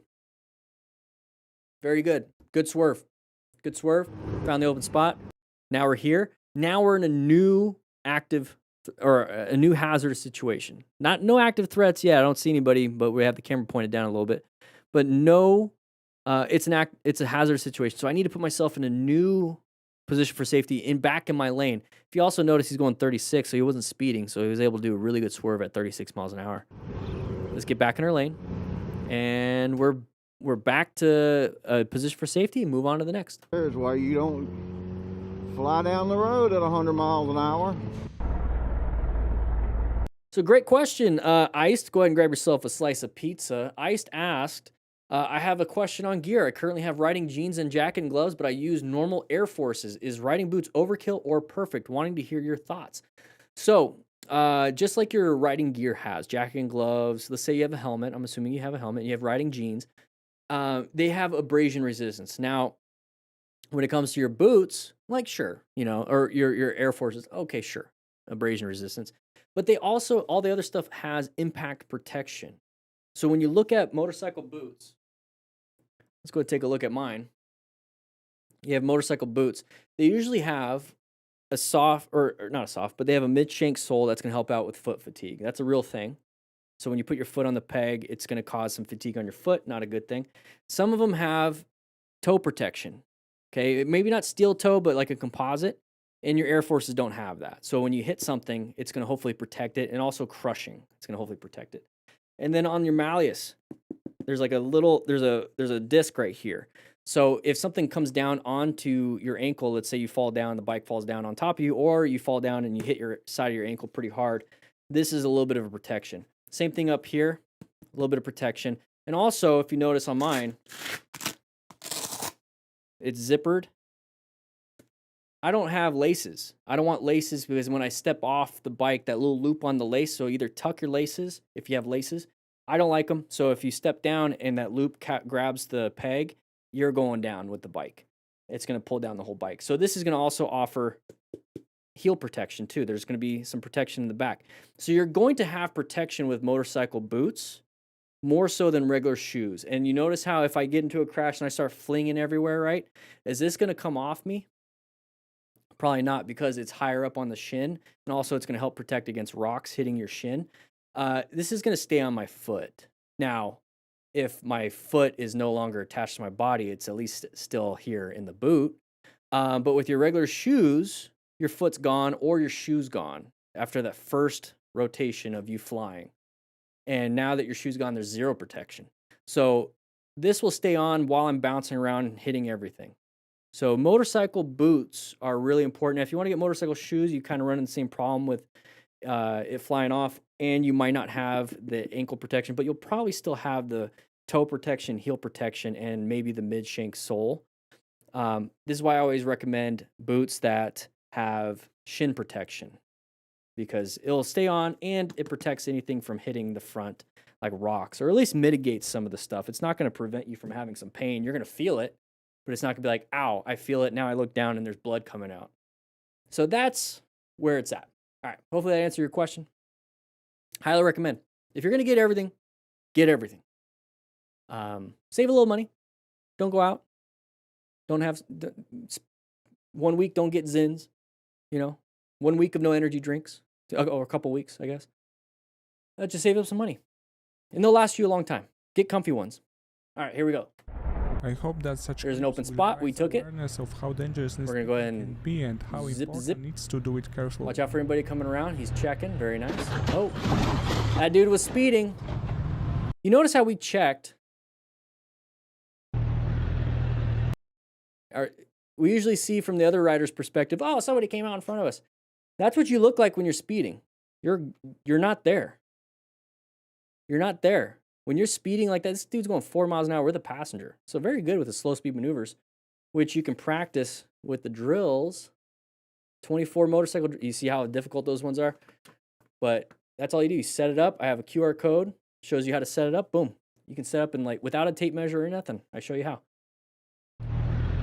And yoink. I would check on my passenger, then check me, then check him. Simple as that.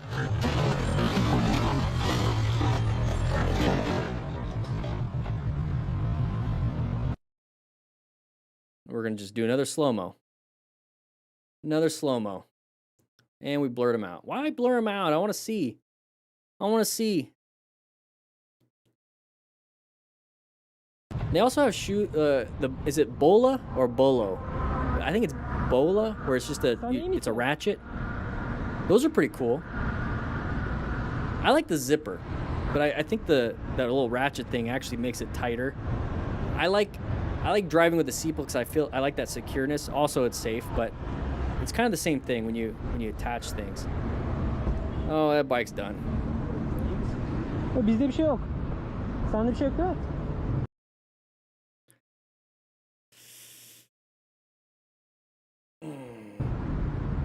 Look at that bike. Oh, it's fairings. Okay. Hey, we're speeding. We're having fun. Look at the curbs. So let's just assume it's on the other side. Imagine hitting and getting an arm in between the opening of the curb. All right, here we go. Oh, speed wobbles. We hit a pothole. We hit a pothole. I mean, look at the road. Did I save it? I think he did. But this is why when you when people are like, hey, go to the track if you want to ride fast. Like, you'll learn how to ride fast, right? So you go do a bunch of track days and and then you go out in the mountains and you have the skills. Now, here's the cool thing is that once you start doing track days, you realize you don't want to do it on the mountains. So that's a kind of like a good awareness thing when it comes to track days. But some people go to track days to practice so they become better on the street. Okay, cool. But the street looks like this, and and the track that you practice on does not look like this.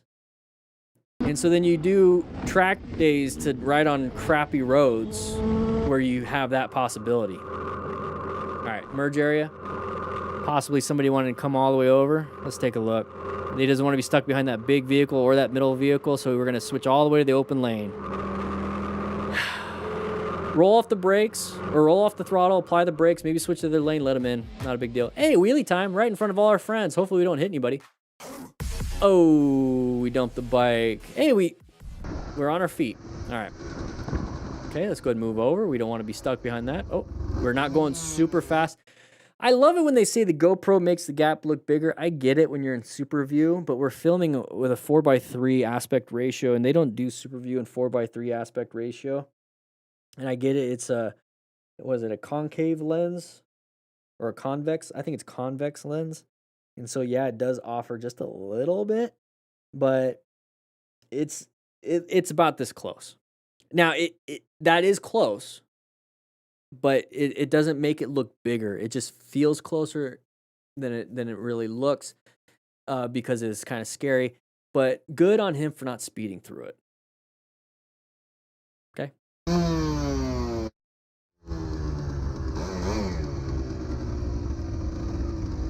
Concave, convex, I don't know. Convex mirrors are for your mirrors so that so things look farther than they seem. So I'm assuming that's what it means.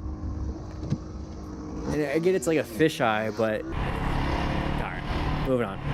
Watch out for any open spots like that. Oh, somebody's not letting you in. There you go. Do what you need to do. Apply the brakes. Understand why the driver is deliberately blocking him, so he decided to confront him. Oh, you don't need to confront.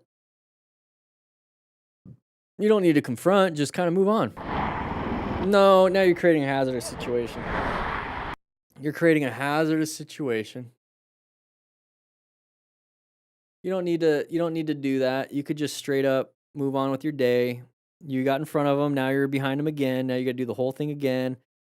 Now we're kind of stuck in here. Okay, moving on. All right, open lane pattern. Does this guy want to switch over? Nope. Okay, very good. Another open lane. There it is.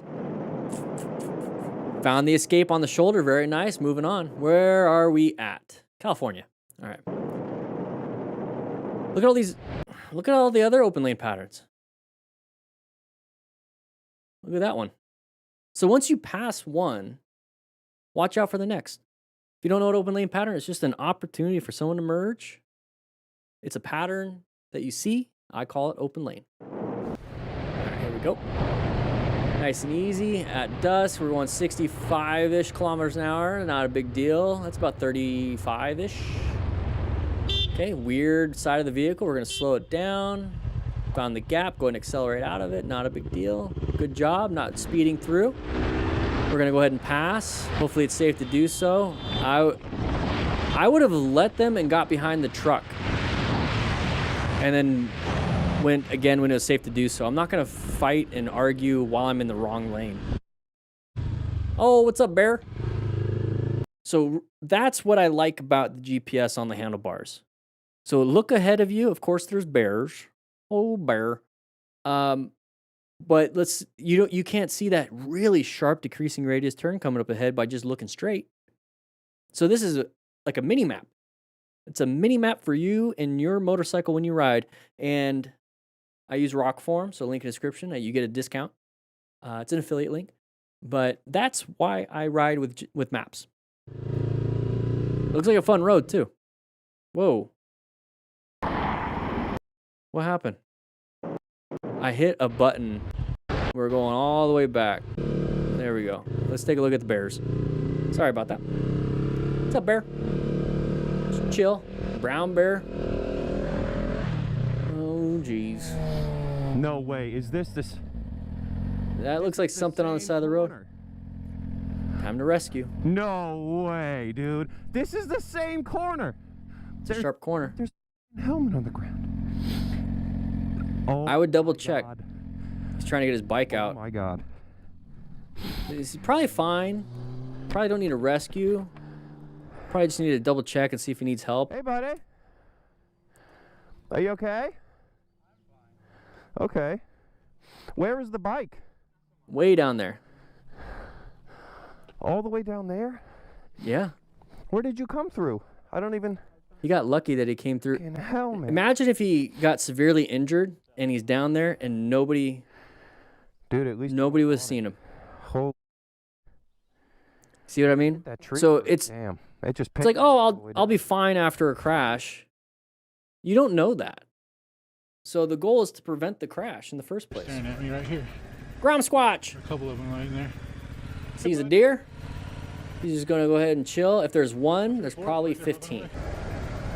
So watch out. Hey, there's one. Baby deer again. Probably another one.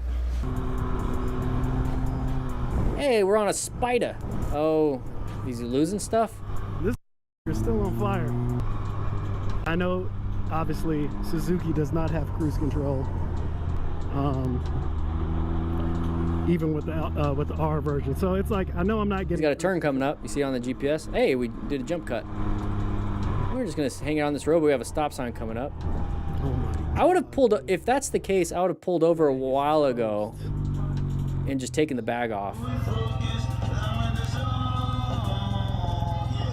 Because last thing I want is it to go inside the chain and all this other stuff. Look at this. Yeah, put it on the dry grass. Oh my gosh.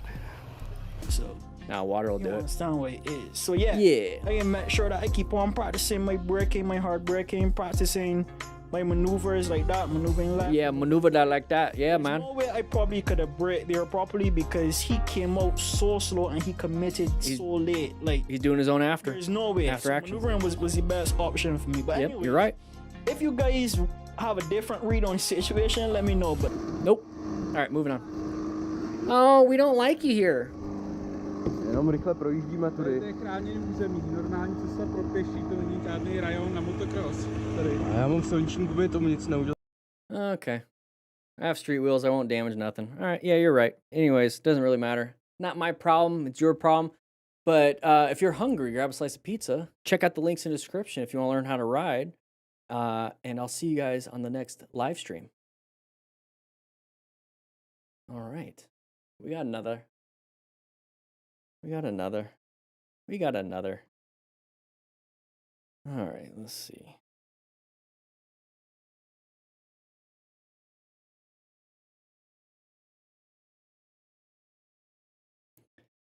Hot temps. Temperatures may be well above normal Wednesday morning. Oh, great. It's 109.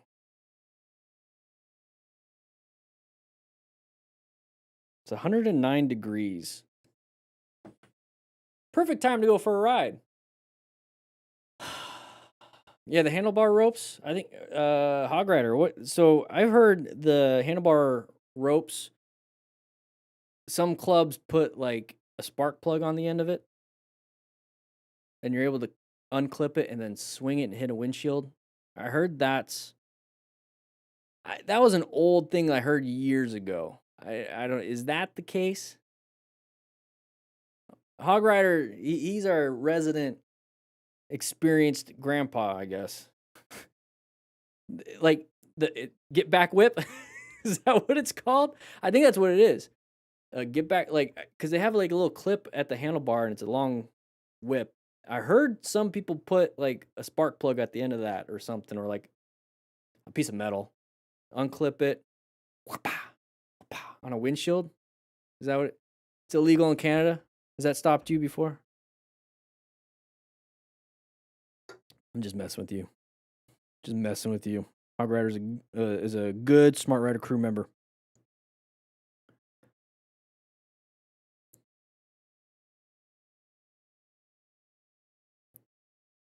Is it a new video? So this one's not. This one is a year ago. It's got 1 million views though. And People like watching the crashes. Nobody likes watching the education. We're just going to power through these last 3. Okay?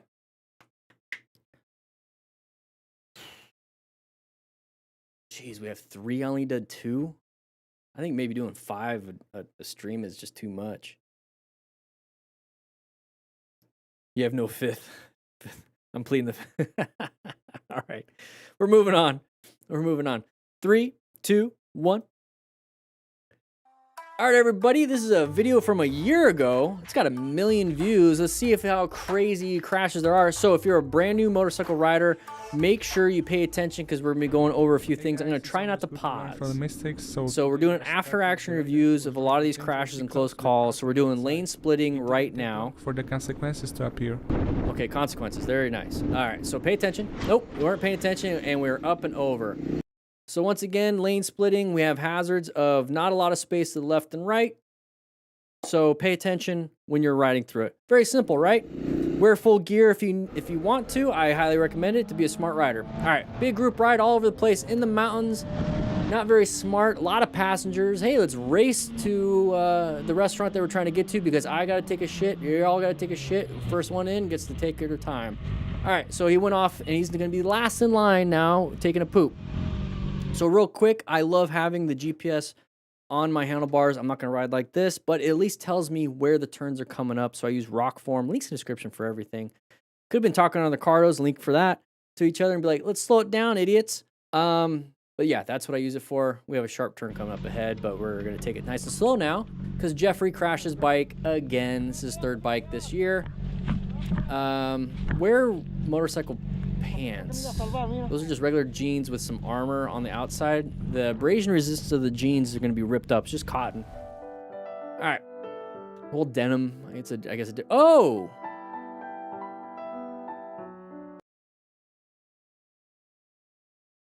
Maybe we are going to pause this a little bit. Who puts... What kind of road is this? Even if there was no water in it, you have a giant trench. And there's not a lot of room. And then what's the point of having a shoulder?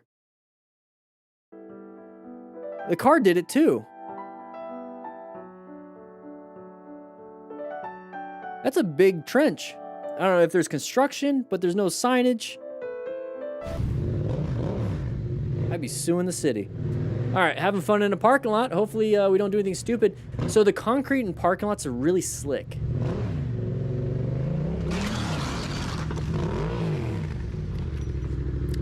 I think we went over a manhole cover at the same time we were turning too. So the tire lost traction. Good job removing ourselves from the situation and cry about it later. All right, in a group requires riding in a group. The rider in the back found that out when he had to change plans in an instant. Okay, people are turning right. If you miss your turn, you miss your turn. If you miss your turn, you miss your turn. Don't go over the gore area like that. That's not very smart. Lots of road debris, and there's a sign right there. That sign is a 4x4. It takes a lot of force to break a 4x4.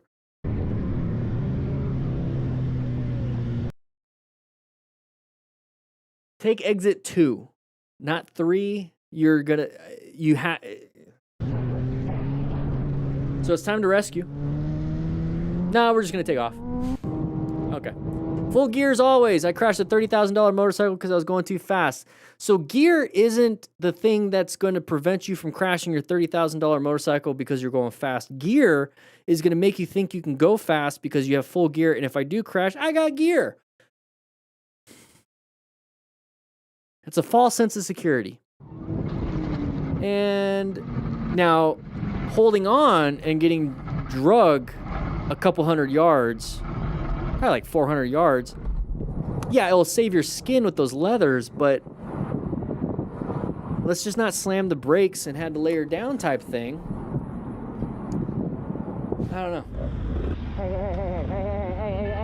Sit.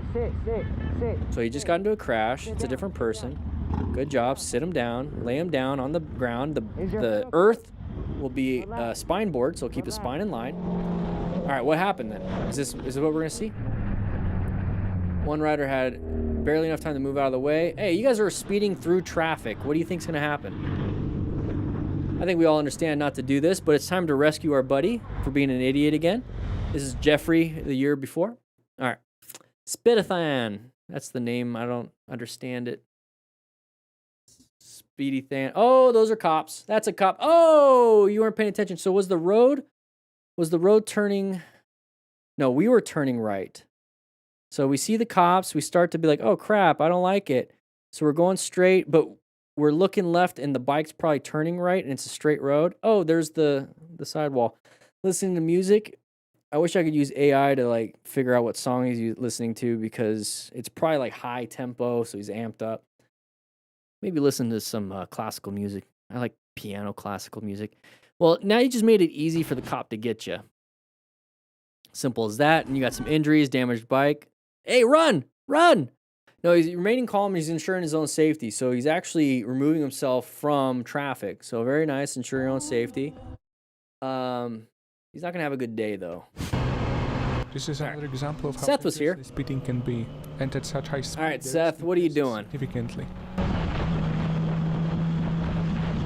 What do we got? Oh, somebody crashed. The guy up ahead crashed. We have police on scene, so they're first responders. But they might not have a trauma. Well, they should have a trauma kit. What do we got here, Seth? You still on the ground?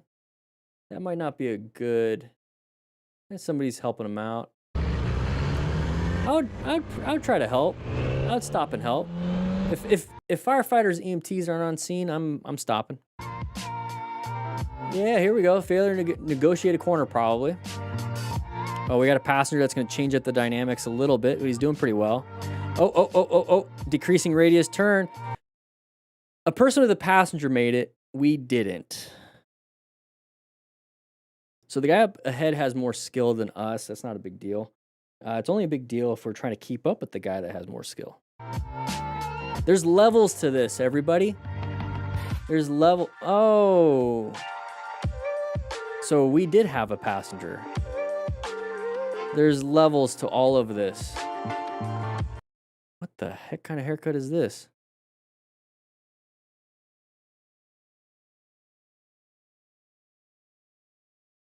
Did you cut it with scissors yourself? Like scissors, like the kid safety scissors, those little ones that you barely get one finger in as an adult.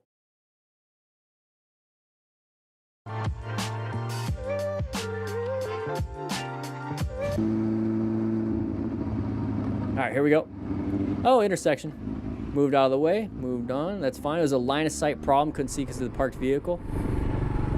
Nice, easy turn. Oh, was that black ice? Slippery. I think that might have been black ice. It looks a little...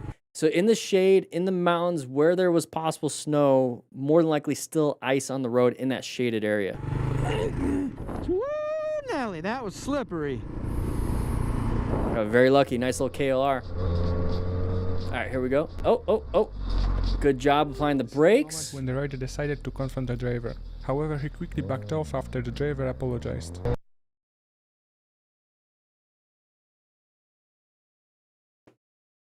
Why?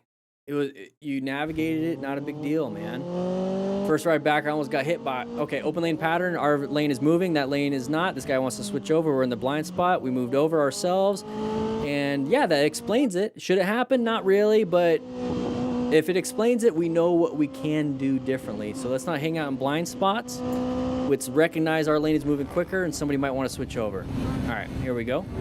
Sharp left turn coming up ahead. The chevron indicates that. And our buddy couldn't navigate even that.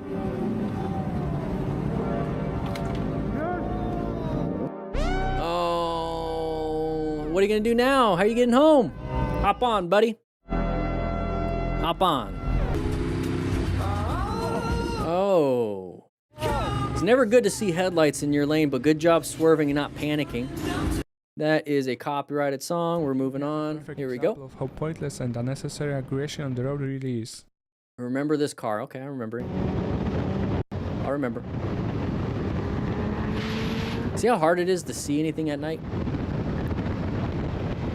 So just be aware of the consequences, or at least the risks. Okay, we're making a right-hand turn. We did not make a right-handed turn.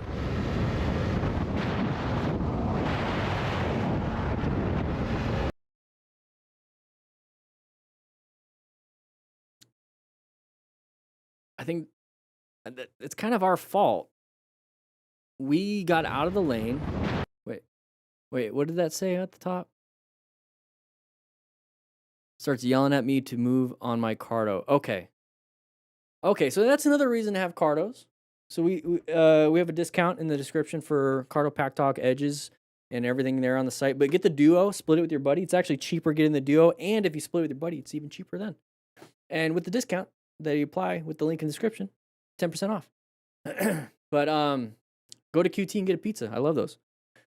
So he's yelling at him to move over. So it probably saw somebody in the back. Probably saw the guy acting like an idiot. So that's why he moved over. Okay, that makes sense. So then you're yelling at the guy up front, hey, let this idiot move over. You're not going to win this. If somebody tries to box me in, I have full coverage on my Chrysler Pacifica. And so if I feel threatened, I don't mind damaging it and saying I got into a crash. Let's not box in a vehicle that you're going to lose against. Stay away. Stay away. Stay away from this driver. What are we doing? I was looking at my phone because I got annoyed. What did he do? He hit the mirror. At 58 miles an hour, we're going to punch an object with our delicate phalanges, carpals, and metacarpals. That's a great way to break your hand.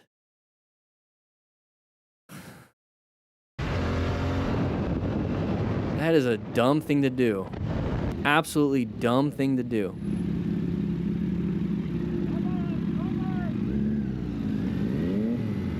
It's not worth it. All right. So he broke his mirror. Great. Good job. Good job. You broke your hand. You broke your hand. Yeah, buddy. Having some fun. Oh, sometimes that happens. We're going to laugh about it. He's got full gear. I love it. Here we go. Oh, it's a red light. You weren't paying attention, were you? You can see the red light way ahead. Oh, somebody running to the back of us? Another motorcycle rider, probably. Yep, there he is. You guys weren't paying attention. So what does that tell us as motorcycle riders, if you're brand new, or if you've been riding for a while, driving? Hey, it's a red light. I see it ahead. I need to pay attention. I need to pay attention when I'm driving. I need to pay attention when I'm riding. I don't speak this. So just pay attention. It's weird how paying attention solves not just riding problems, but if you pay attention to other things in your life, and you're actually aware, not just allowing things happen to you, life gets better. Move over. Not a big deal. Going around a corner. Or actually, I think we're going straight. It's equi-rectangular. It's a 360 video. It just didn't make it 16 by 9. Can't really tell too much. All right, here we go. Oh. You're not supposed to do that in intersections. What a dick. Oh. That's what happens when you use a ram mount, not a rock form mount. It actually locks in. So this is the sport clip. I like to walk around like this. So I'm going to go to the take some packages. So some of you guys bought some stuff, so I'm going to take some packages. I like to ruck there. I go at 15, 20 pounds, and I'm doing notes. I'm journaling. I'm doing notes. I'm looking at all intersections I got to cross and everything. I'm paying attention, looking where I'm supposed to go. I do voice notes. And I'm like holding the button, I have my headphones in. I'm talking. And then I go down, look down. It looks good. Boom, boom. Put it in. But then I can like walk to my side like this. Yeah, I got regular trunks on, but they're work clothes. So I walk around like this. I can hold it. And this is what locks in. See how it just locks in? And it's a magnet. This is a magnet. That's a magnet. I love this thing. And this locks in. Trying to get a good view. this locks into your motorcycle. Get the vibration dampener. You can buy a vibration dampener. So get that for the motorcycle, but you don't obviously need the vibration dampener when you're walking.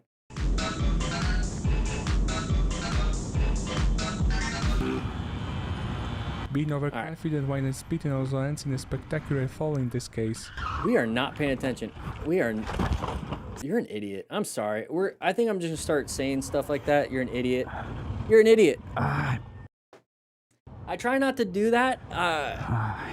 The way I like to say the idiot part is whenever you're learning something new, this guy's an idiot too, and whenever you're learning something, you're an idiot. You're just an idiot when it comes to the thing. I like to use that term. So you're an idiot when you're learning. The goal is not to be an idiot anymore because you're learning. When you choose not to do the thing you're supposed to be doing, you're choosing to be an idiot. You're naturally an idiot learning, but if you know what you're supposed to be doing and you choose not to do it, you're not choosing not to be good at what you're doing. You're choosing to be an idiot. I'm okay if you're just naturally an idiot. I'm okay if you just this is new to me. I'm an idiot. I get it. Let's learn. But if you're like, I know what to do, I just choose not to, you're an idiot and you're choosing to be an idiot, and I don't want to be around people that choose to be idiots. You're an idiot. So when I see people do stupid stuff like this, Ends in a spectacular fall in this case. you're choosing to be an idiot. I don't understand why you choose to be dumb. If you're just normally dumb, naturally dumb, okay. I get it. You have no control over it. But you have control over being an idiot. Just like this. Just like this.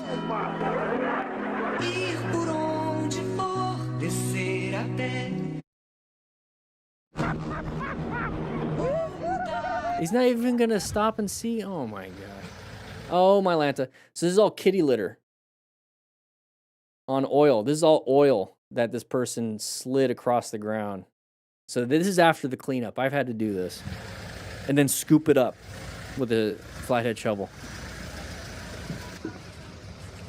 This is the aftermath. And this is where we ended up. And they put more kitty litter all over it. He hit a vehicle. There's the kitty litter. It looks like they just use sand. But you use because kitty litter would actually absorb. Oh, my Lanta. So if it did that much damage to the bike, how much damage do you think happened to the body? Ich achte drauf.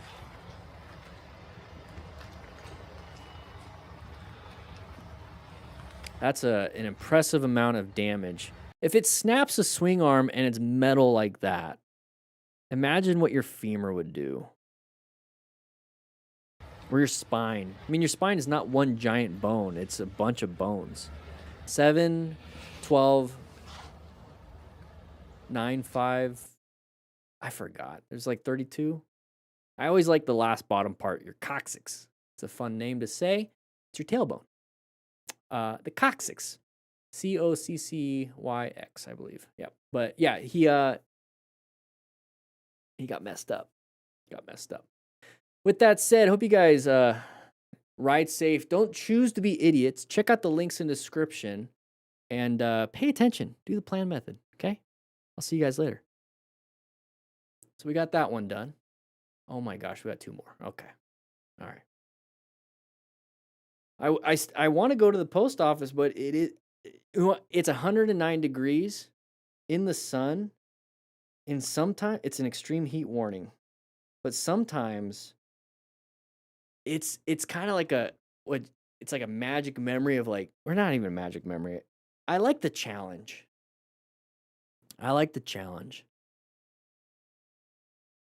I need to drink some water. I like the challenge. I like the discomfort. Anybody else do stuff like that where it's like, just give me the discomfort? And some people like ice baths and saunas. I like like right now it's 109 degrees. I like going in the jacuzzi. Well, it's 109 degrees Fahrenheit. 109 degrees Fahrenheit. So 212 in America units. I like going in the jacuzzi. It's 109. I like going in the jacuzzi at this temperature. I don't know, because I've been in fires before. I mean, that's like close to 2,000 degrees. I lived in Yuma, Arizona for the first 30 years of my life, and summertime temps, if it was below 110 degrees Fahrenheit in the summertime, it was a good day. It was anywhere between it was typically 115 to 120 degrees Fahrenheit in Yuma during the summer. Enough to where I've been on car accidents in the summertime, and I'm walking with my duty shoes, so like the regular boots that we would get, like you see cops and like basically like those 511 boots or whatever. And the bottom of the boots started to melt on the asphalt while doing a car accident. So a big thing that we had when it came to car accident victims or anybody in the roadway and they're on the asphalt, one of the big things that we really tried to do was quickly get them on a backboard or onto something so they weren't on the asphalt, because they're going to get second and third degree burns by being on the asphalt with their skin. So that was like a big thing. It's like as soon as we see somebody on the asphalt, it's like that's a critical patient, because the longer they're on there, the more they're going to burn, not just from the accident itself. Like that's dangerous too, but it's like they're going to burn. Yeah, where Jabba the Hutt lived. Yeah, they filmed Return of the Jedi out in the dunes next to Yuma. Yeah, the Glamis and the dunes, so the big rolling hills of dirt, was only like 15 minutes from Yuma. So like everyone stayed in Yuma during that time. They also filmed Stargate, like the Stargate movie out there. Yeah, 115 by 10 a.m. Yeah. It's usually like 95 to 105 by 8 a.m. in the summertime in Yuma. 6 a.m. it's like 85, 90. So like, and then in the middle of the night, the coldest it would get would be like 80. Maybe 75. Maybe. If we're lucky. If we were lucky. So, a lot of heat exposure, a lot of people dehydrated. It's pretty interesting. Like people chronically walk around dehydrated. So drink more water than you think you need to. Don't drink so much that your pee is clear, where it's just like a tinge of yellow. That's perfect. But you'd be surprised. People are chronically dehydrated, and then in Yuma, they would keep their water intake the same, and then they'd be sweating more. And so when people are like, "Oh man, I feel dehydrated," dehydration has its own signs and symptoms. Like we would have people stumbling, and their literal muscles would not contract and work well because their electrolyte imbalance is so off. And if that's happening to your muscles, it's also happening to your heart. It's also happening to your brain.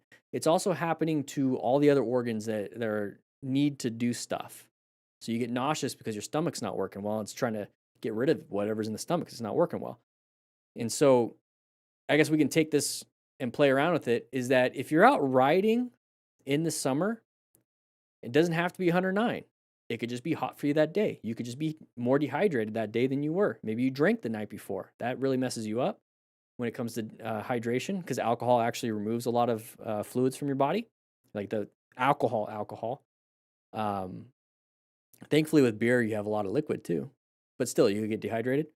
And humidity will help with that, removing stuff. But if you're riding and all of a sudden you start cramping up just a tiny bit, like more than you normally would, it's like, oh, I've been in this position for the first hour, it's fine. Now I'm in the same position this last hour, and my hips are cramping.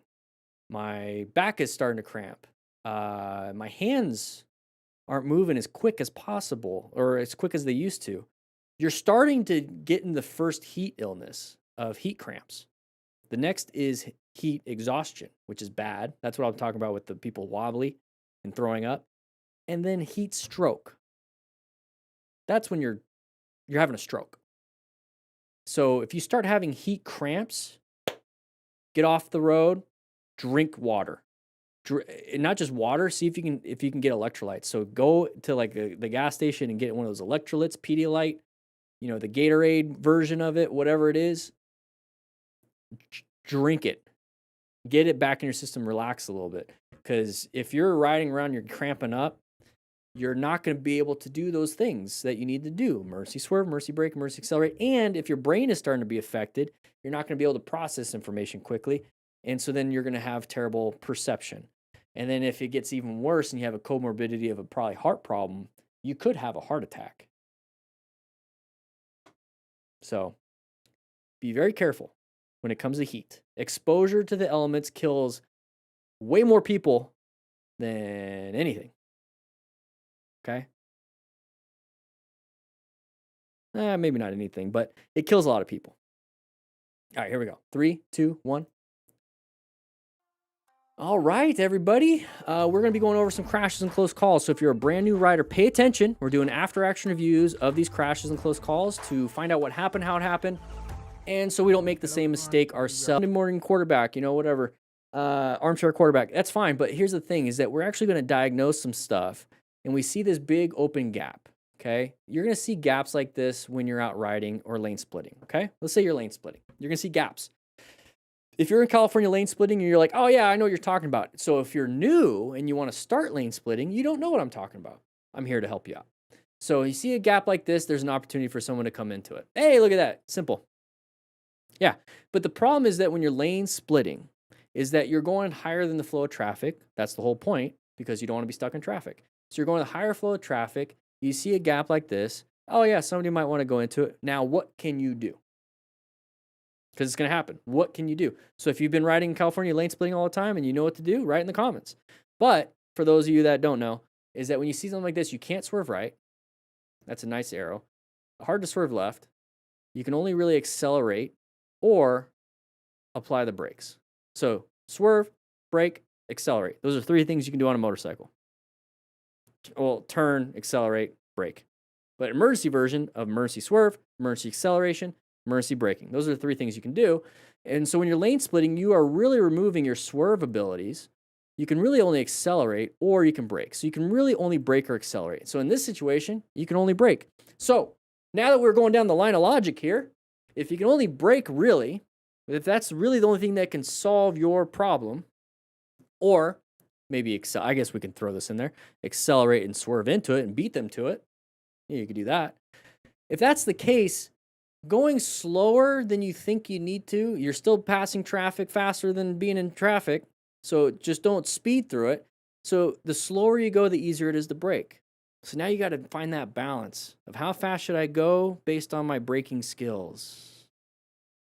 There it is. We found the solution. Go only as fast as you feel comfortable with your braking skills. Don't go as fast as possible to get through traffic. Go fast as possible for your braking skills. And how do you know your braking skills? We're still going down that line of logic. How do you know what your braking skills are? Have you ever practiced? Have you gone to a parking lot and practiced? It's part of Chapter 9, part of the Motorcycle Operator Skills Test, so we can practice that in the Smart Rider system. Okay, Chapter 9 on Riding Smart. We also do it in the neighborhood. This will teach you how to ride a motorcycle.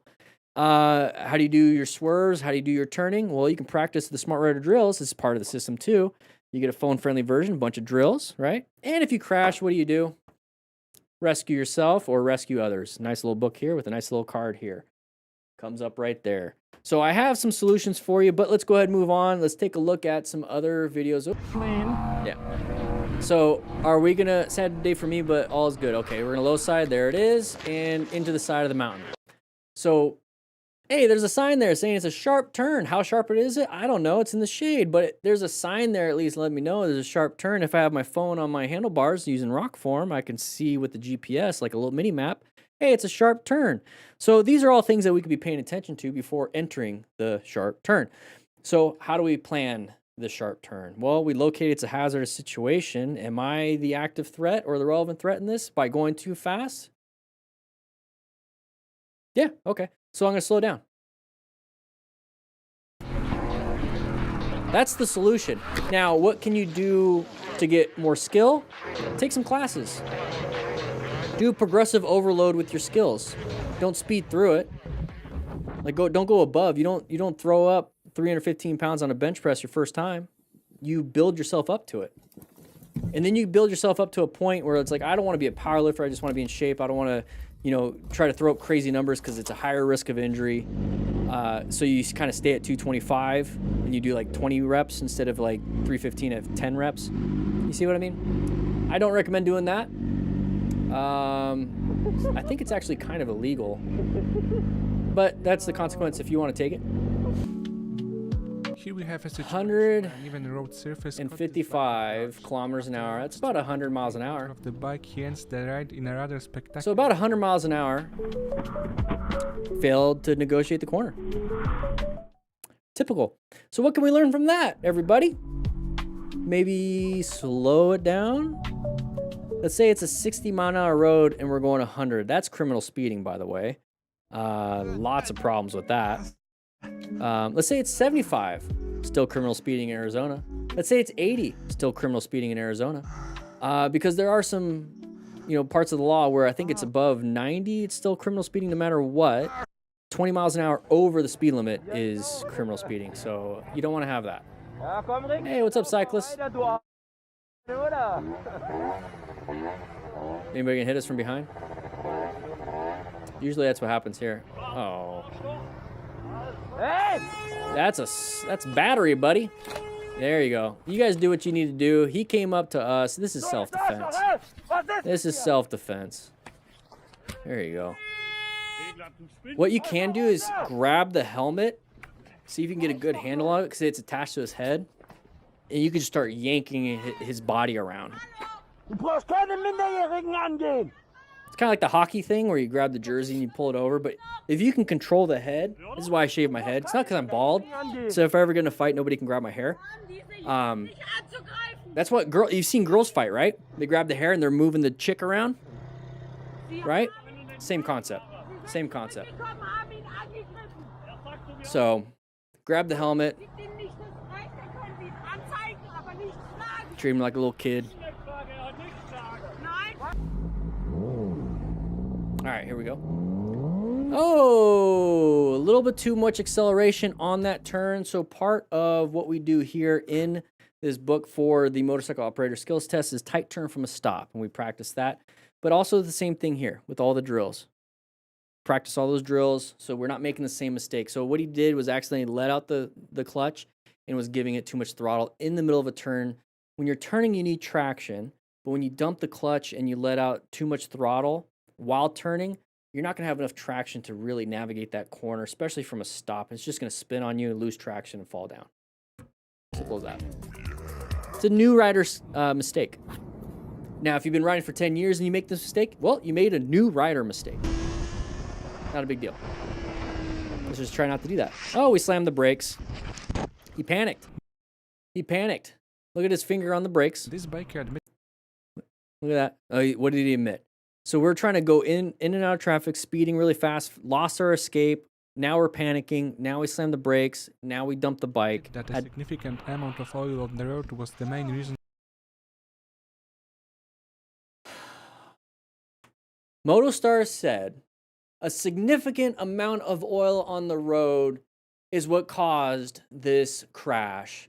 And the MotoStar said this because the rider, when he submitted his video, said it that this was the case. Zero accountability. Look at his wrist right now.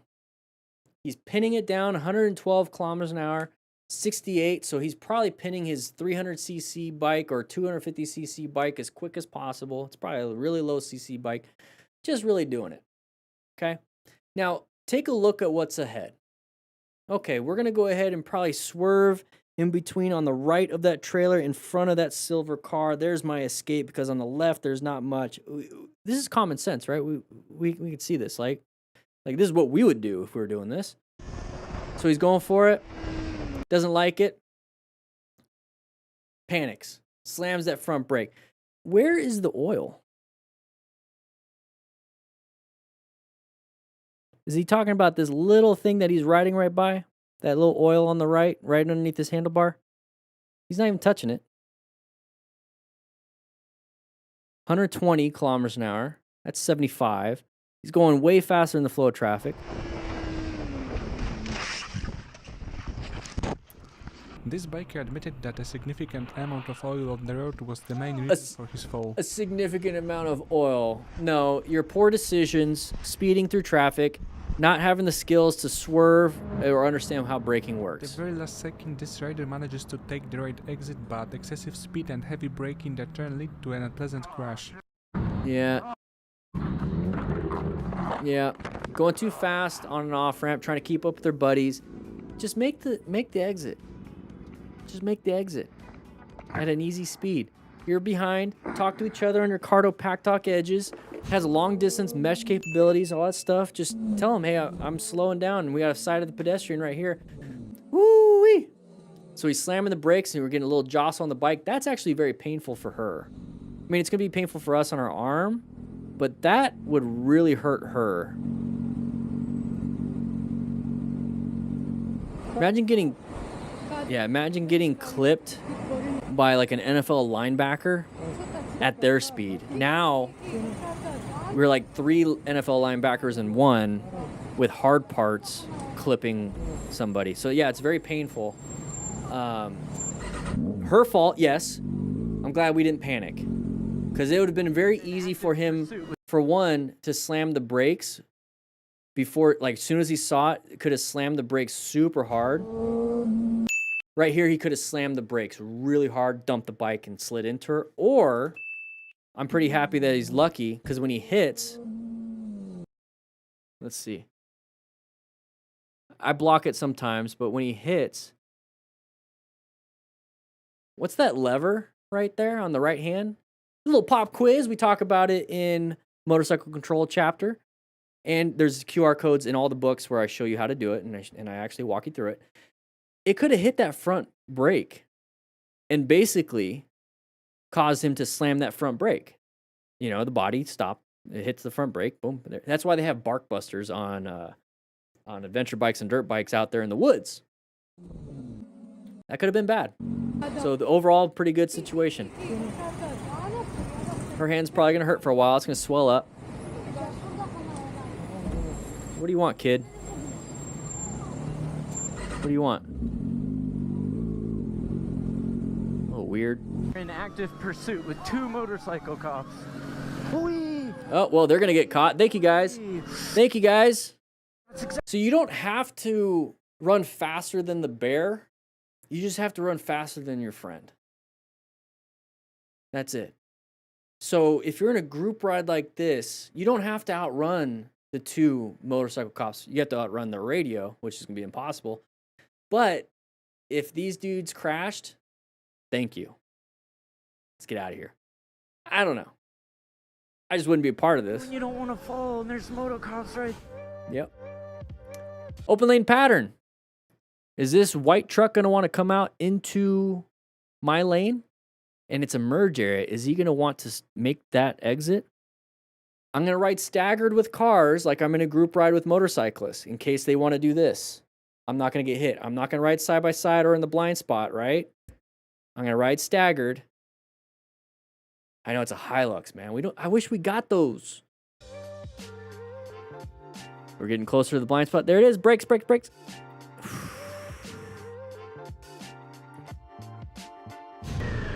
Here we see yet another okay. how dangerous this speed we are I don't want to do this. Don't do this.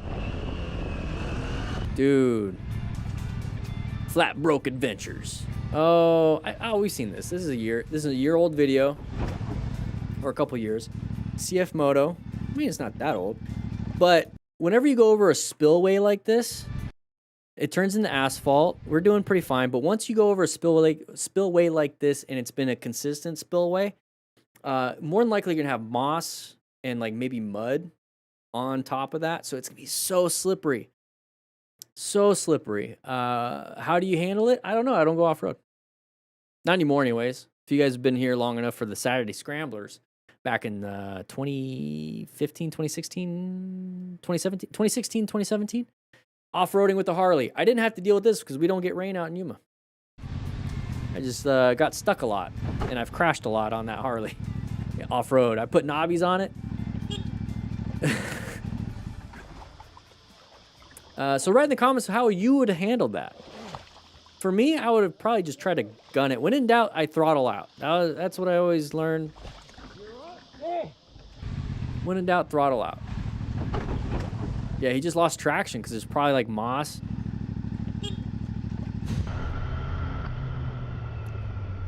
So he wasn't speeding. Was able to slow it down and move on. Very nice. Navigated that active threat. Handled it. All right, off-roading. Yeah. Oh, checking his visor. Got to stick up his butt now. Just lost traction. Handlebars probably did a little weird thing like this because he had one hand on it. That's what it is what it is, but this is why. Hands Think about it. You're out in the middle of nowhere. off the handlebars. Have a satellite phone or like one of those spot devices or whatever. So if for some reason you're also on the ground with the bike and you can't get up, what are you going to do? Think about the risks. You never know. You never know.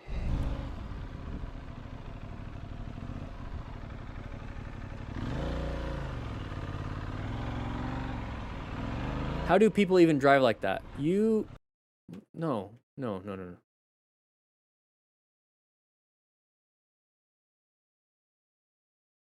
Okay, if you're going to show me that this is the first frame, it looks like you guys are just going in the same thing. Now, if you showed a little before where he cut you off, okay. But I'm going to take what you put out there. And what you put out there is that you did stupid stuff. You didn't make your turn. You could have made your turn. You did this. But good job with the slow speed maneuvers, you know. Good job with that. That's what you do here. But now we're doing this. How old is this? A year ago. Are we still doing this whole, I'm going to do this because I want it on camera so I look cool. I'm going to post it. Don't worry about it. People worry about the dumbest things. There's too many things going on in your own life that you have to worry about this. Don't touch private property. Just don't. All right, I'm moving on. Good slow speed maneuvers, though. I'll give them that. All right. Open lane pattern. Merging area to the right. Watch out for any vehicles that want to come in. Sun's probably in their eyes. They're going to move over. Very good. You move to a new position for safety. We're going to move on. I know what they're doing. I saw it coming up. I called out the scenarios and the situations. Do the same. All right, so it looks like it's a little bit wet on the road. There's a side of the vehicle there. Oh, we have done this one. That's fine. I remember this. So found the escape, moved on. Good thing we're just going to play through it. How about that? Another side of the vehicle. And nothing, so we're moving on. Okay, intersection. They're going to cut it a little close. Not a big deal. We kind of kept going. Could have slowed down a little bit. Not a big deal. All right, morning commute. Okay, so it looks like it's I don't know if his lens is just messed up. Oh, couldn't see that. Good job with the brakes. Side of the vehicle popped out. Navigated that active threat. We have a GPS right here. So we're gonna go straight. Oh, whoa. Random things in the road. Can't see anything at night. He's got his high beams on too. Those are pretty bad high beams. What the heck? Hey, tire. What's up, buddy? Don't kick it. You're just give it more force, and the gyroscopic precession's just gonna keep it going straight. Don't hit that either. Whoa, watch out. Yo, watch out. If somebody hits the tire, it's not a big deal. If somebody hits me, that's a big deal. Anybody ever back in the day with like a hubcap or a tire and with a stick, or just kind of running with it? Oh my God. I don't know. Am I that old? Yo, whoa. Am I that old? I didn't have cell phones as a kid. Kids nowadays. Hey, it's Super 73. Yeah, biker's worst nightmare. The biker's worst nightmare is the tire. But we got another video coming up. So if you're on the live stream, you're going to watch it. But you're not. So I'll see you guys later. That's for the other people that aren't. All right. I think the tire was tired. You're right. You're right. You're right. What do we got here? What do we got here? 4 years ago. I should have known that. Who's in here? In the old days, he used to put whoever's in here in the description. See, I used to get comments, and I still do every now and then. I've been standing this whole time. It's 3 hours. I used to get comments like, you did a review of my video and you didn't even give me credit. Well, Motostars doesn't even give credit in the... Well, I guess he does when he has the name right here. But he doesn't even put their links in the description, give them credit. So it's like, what's your problem now? Nobody does it. And you guys keep submitting. Well, I didn't give you permission. It's like, well, fair use.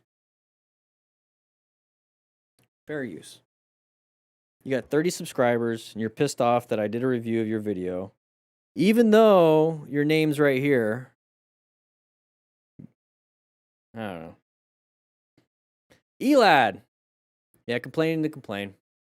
All right, Elad, we're going to power through this last one, and then it's time for me to go too. It's 3 o'clock in the afternoon for me. But I want to go to the post office. I gotta hydrate, though. All right, here we go. 3, 2, 1.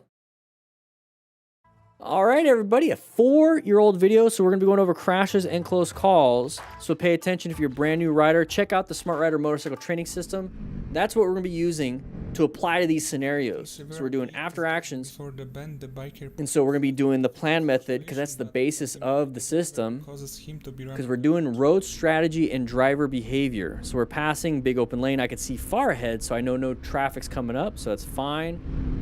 We have a sharp turn coming up ahead. That person just hit us. Not very good. Let's pay attention. Pay attention. We're not going to. And we just hit this.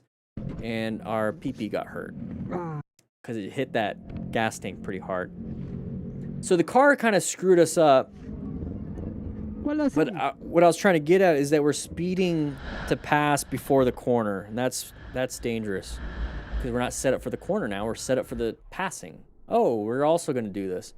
So we're in the right here. We have the right of way. This is a turn lane. This is not a merge lane. So legally, that truck should have merged in the first available lane, which I think they finally did, but I think they were going for the turn lane. We got in the turn lane. That's what we're trying to do. So if somebody came up to this, right? We're coming up to here. Did we already pass it? It's too much slow-mo. So we see this. Okay? This is when we go through the plan method. We're going to go over one, and then we're just going to play through the rest. I want you guys to apply the plan method to the rest of the videos. Think of it as like a pop quiz, okay? So this is going to disappear. We're going to bring it back up real quick. But the main thing is that we start off in a position for safety. Hey, we're in a position. Not a big deal. Locate hazard situations. Not really a big, oh, what's this? So now is it a relevant threat? Yeah, kind of. But it's more like an active threat because it's coming straight at me. So we can only do 3 things on the motorcycle, and then we can do the emergency version of those 3 things. So 3 things we can do. Accelerate. We can apply the brakes, and then our right foot, right? Front brake, rear brake. And then we can turn. Right? So those are 3 things we can do. Now, the emergency version of these is the emergency swerve, emergency brake, and emergency acceleration. So when I see something like this, and I'm like, what the heck is this? I can do one of the 3 things. I can emergency swerve, brake, or accelerate. Now, if I apply the brakes here, I'm probably going to stop right in his path of travel. Okay, I can't do that. Don't want to do that. If I swerve right, I can't tell by the video, but I'm hoping there's nobody in that right lane. So that would have been an option. Swerve right, then get back into my lane. I might have missed the Shell gas station. Whatever. I'll go in the next spot, figure it out. Or I can emergency accelerate. And I still might miss this Shell gas station. Not a big deal. I'll go and figure it out. But to solve this problem, this active threat, I need to put myself in a new position for safety. Because if I don't do anything, I'll get hit. So out of those 3 things, I would emergency accelerate. Because I'm already at kind of like a slow speed. Emergency accelerate is not a big deal. Just give it a little blip, move out of the way. Not a big deal. Now, is that scary for you to do emergency acceleration? Is it scary for you to do emergency swerves? Is it scary for you to do emergency braking? If it's scary for you, it's because you have not had enough exposure to those 3 things. And the way you get exposure to those three things to get comfortable with it is to practice. And you can practice emergency acceleration on the street from 0 to 25 in your neighborhood. You can practice emergency acceleration on an on-ramp to get on the interstate. So think of it as emergency acceleration. You can practice emergency acceleration when you're stopped at a stoplight, turns green, you look both ways, clear to go from 0 to the speed limit in an emergency acceleration manner, maybe 0 to 25 and then get to the speed limit. You can practice that there. You can practice emergency braking coming up to a stoplight. Be like, I'm coming up to it, emergency brake, and then kind of get back, and then get into the spot I'm supposed to. You can practice emergency swerve when there's no cars around. Let's pretend this is a normal lane, right? So I'm over here on the left or on the right. I emergency swerve to the other side, and then emergency swerve to the other side when there's no cars around, because you don't want to be looking like you're doing reckless riding. That's how you can practice. Or you can practice in a parking lot, and we practice that chapter 9 for the motorcycle operator skills test here, how to rescue somebody in that book, and 24 motorcycle parking lot drills you can do with just 10 cones.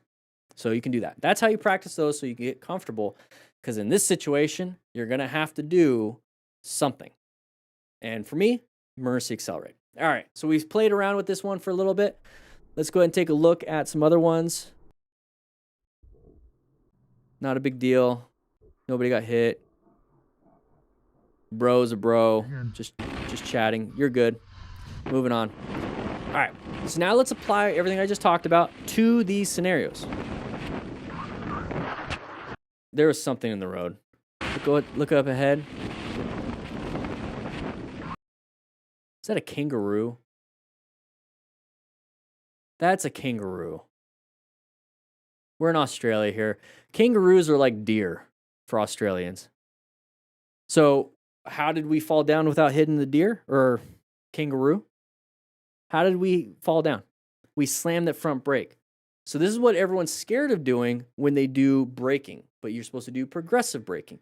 You can do emergency progressive braking. Give it a little bit of squeeze, get weight on the front tire, more, quicker. You can do it quickly once you get that traction on that front tire. Here, what happened was we just slammed it real quick without weight on that front tire first, and it locked up the front tire and just slid from underneath us. That's what happened. And now we can rescue each other. Rescue me, please.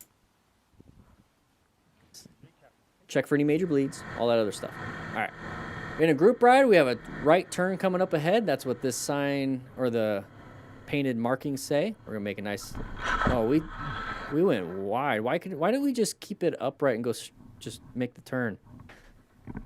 Doing this to do the turn. You don't have to do that. Just kind of do the turn. That's what caused it. 'Cause when we did this, now we have to get it lean further to do the turn. Oh, we got snow. Skid led him to completely lose control of the bike.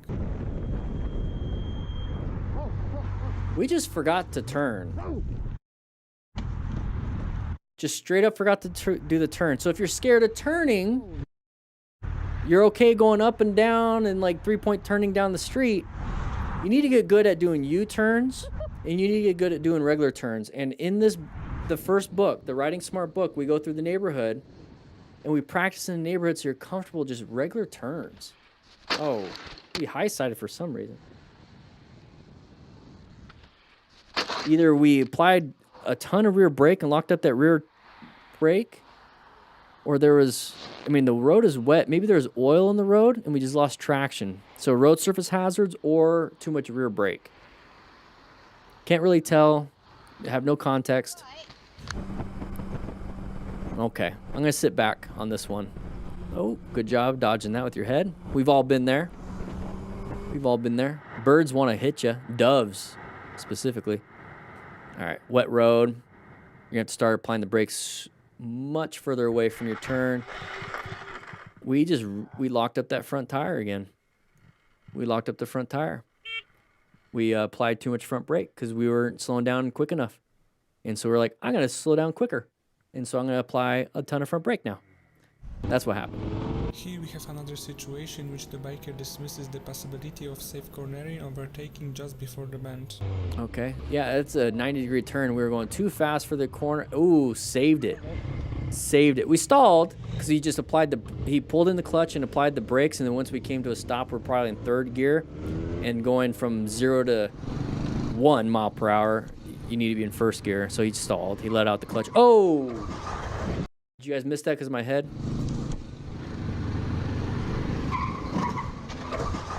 Time to rescue. You witnessed it.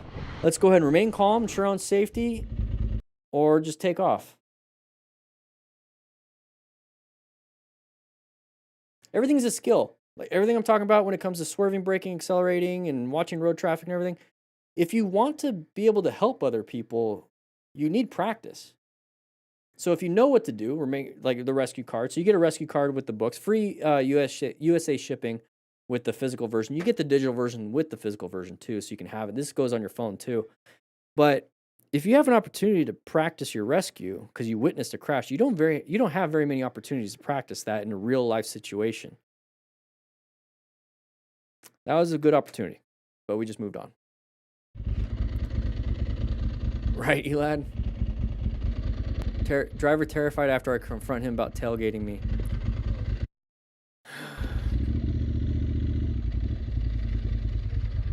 No, you got out of your spot. I took your spot. I'm not terrified. All right, so lane splitting. Watch out for anybody in these open gaps. There's the gap. He saw you. Very good. Okay, moving on. All right, what do we got here? We have a sharp right turn come up ahead. Nice and easy. Buddy crash. We're going to remain calm, not run him over. And we're going to check him. Check a crack. There you go. He's doing fine. He's walking. That means his legs are at least working. His brain is working a little bit at least. His lungs are working. Heart's working so far. All right. That is primarily caused by so 80. This looks like miles per hour, not kilometers. So a sharp left turn. You see the chevrons. We're not holding our line very well. And we're going to watch our buddy crash. And so we're going to pull off and rescue our buddy. And see what he needs. Good job remaining calm, but failure to negotiate a corner because we're going too fast. Yeah, I'm very lucky that I have a nice shaped head because I'm bald. Iced 9202. What hurts? What hurts? What hurts? Every goddamn thing. My shoulder. Probably broken collarbone. I asked you, are you okay? Like your neck's not hurting, it's nothing like that, right? No, yet. I mean, you're moving around. Oh, my back hurts. My back hurts. Okay. Oh, bro. Probably something wrong with your back. Bike for right now. So if somebody's like, hey, my back hurts, I'm going to be like, lay down. Just sit down, please. Just for a minute, just sit down. Turned it off. Yep. And call 911. All right. So we're all going to merge over to the right. We're all trying to pay attention. He wasn't paying attention. Ran over our buddy. Why did our buddy... Oh, well, you know, buddy stopped. Buddy stopped because it wasn't safe. He's like the only one that checked.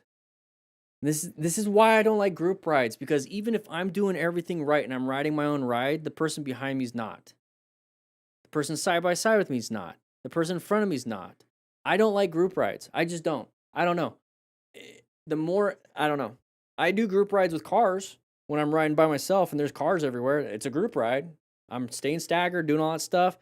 But when it's like this big group like this, everyone has this idea of like, we're all one person. We're all one motorcycle. All just keep going and cars will stop for you. It's like, what the heck are you talking about? So this learner looks right because those cars were coming. And he's like, I'm stopping because those cars are coming. But everyone else is like, no, we keep going. Why'd you stop? It's like, that's okay, fine. I'm not going to be a part of group rides anymore. You guys have fun. It's just too chaotic. It's too stressful. Idiots. Just, okay, cool. I'm not going to do it. Because I don't think motorcycles in big groups have any special privileges. I don't believe in it. I don't believe in it. If you're on the road, you're on the road. You're just like anybody else. You're one vehicle at a time. You're not, just because you're in a big group doesn't mean you're one giant vehicle. You're not a train. Trains can do it because Nobody, semis can't even beat a train. I think a train hit a tank once and the train still won. So it's like, okay, buddy crashed. You wanted to pass everybody. It's a sharp turn. I mean, not really, but it's the chevrons indicate it's a sharp turn, but we still can't even negotiate this.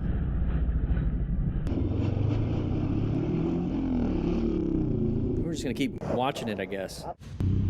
Interesting. No. Let's go back. Let's go back. What'd you say to your mom? There's mom, Roy, and Reno. What'd you say to your mom? I don't know. What's your notifications? Twitter, okay. Snapchat, WhatsApp. Sun goes down by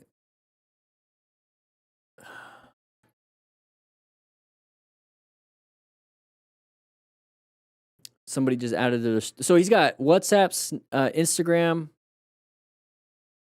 Twitter, your debit card ending in he's got a big purchase.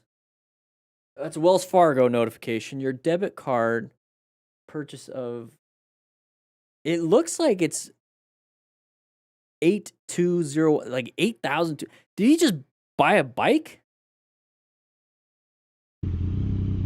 What was the other notification? Oh no, it's like $8. Okay.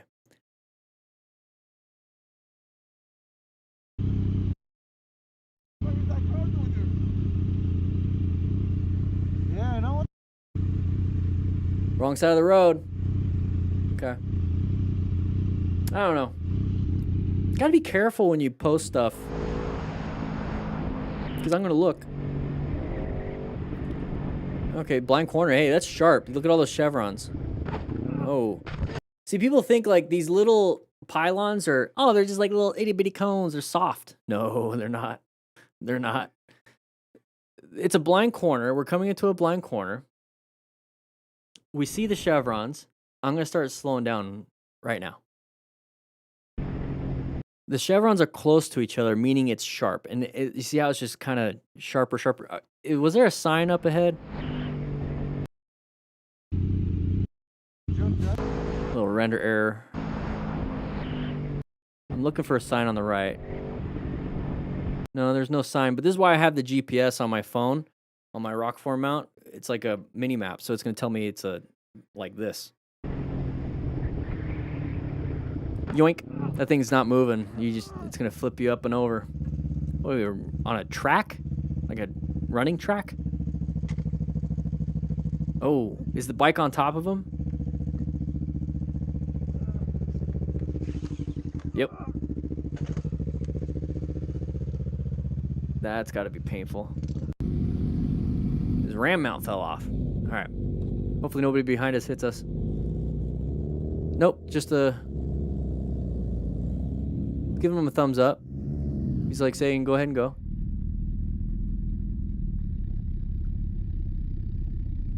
He's giving him a thumbs up. Cool Breeze Rider, what are we doing here? What are we doing here? Cool Breeze Rider's out of California, so this is a California thing. Oh, maybe he's saying, thumbs up, can I go? If that's the case, then you wait.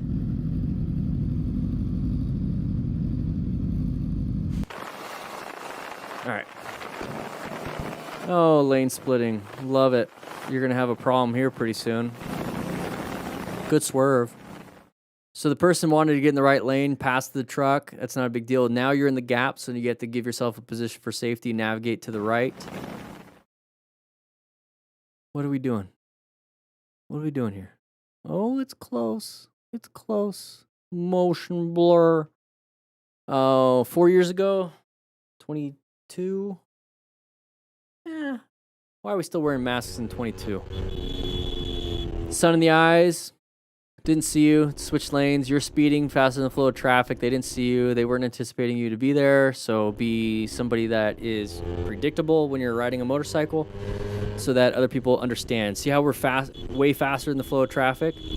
People are just switching lanes. When you go the speed limit, you become more predictable.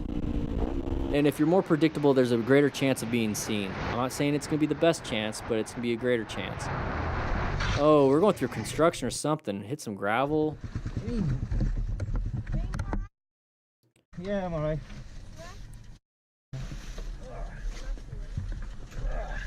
Yep. He's got gear. There's some gravel on the road. He's got full gear, though. Very nice. Very good. Learner. If you're still learning, if you're riding at all, wear gear. I want to say if you're driving a car, wear your seatbelt. I feel like that's common knowledge, but I know a lot of people that don't. I have to tell my girlfriend sometimes, put your seatbelt on. Like, I don't... Why do people not like driving a car without a seatbelt? I don't understand. I don't feel comfortable at all without the seatbelt on. I don't know.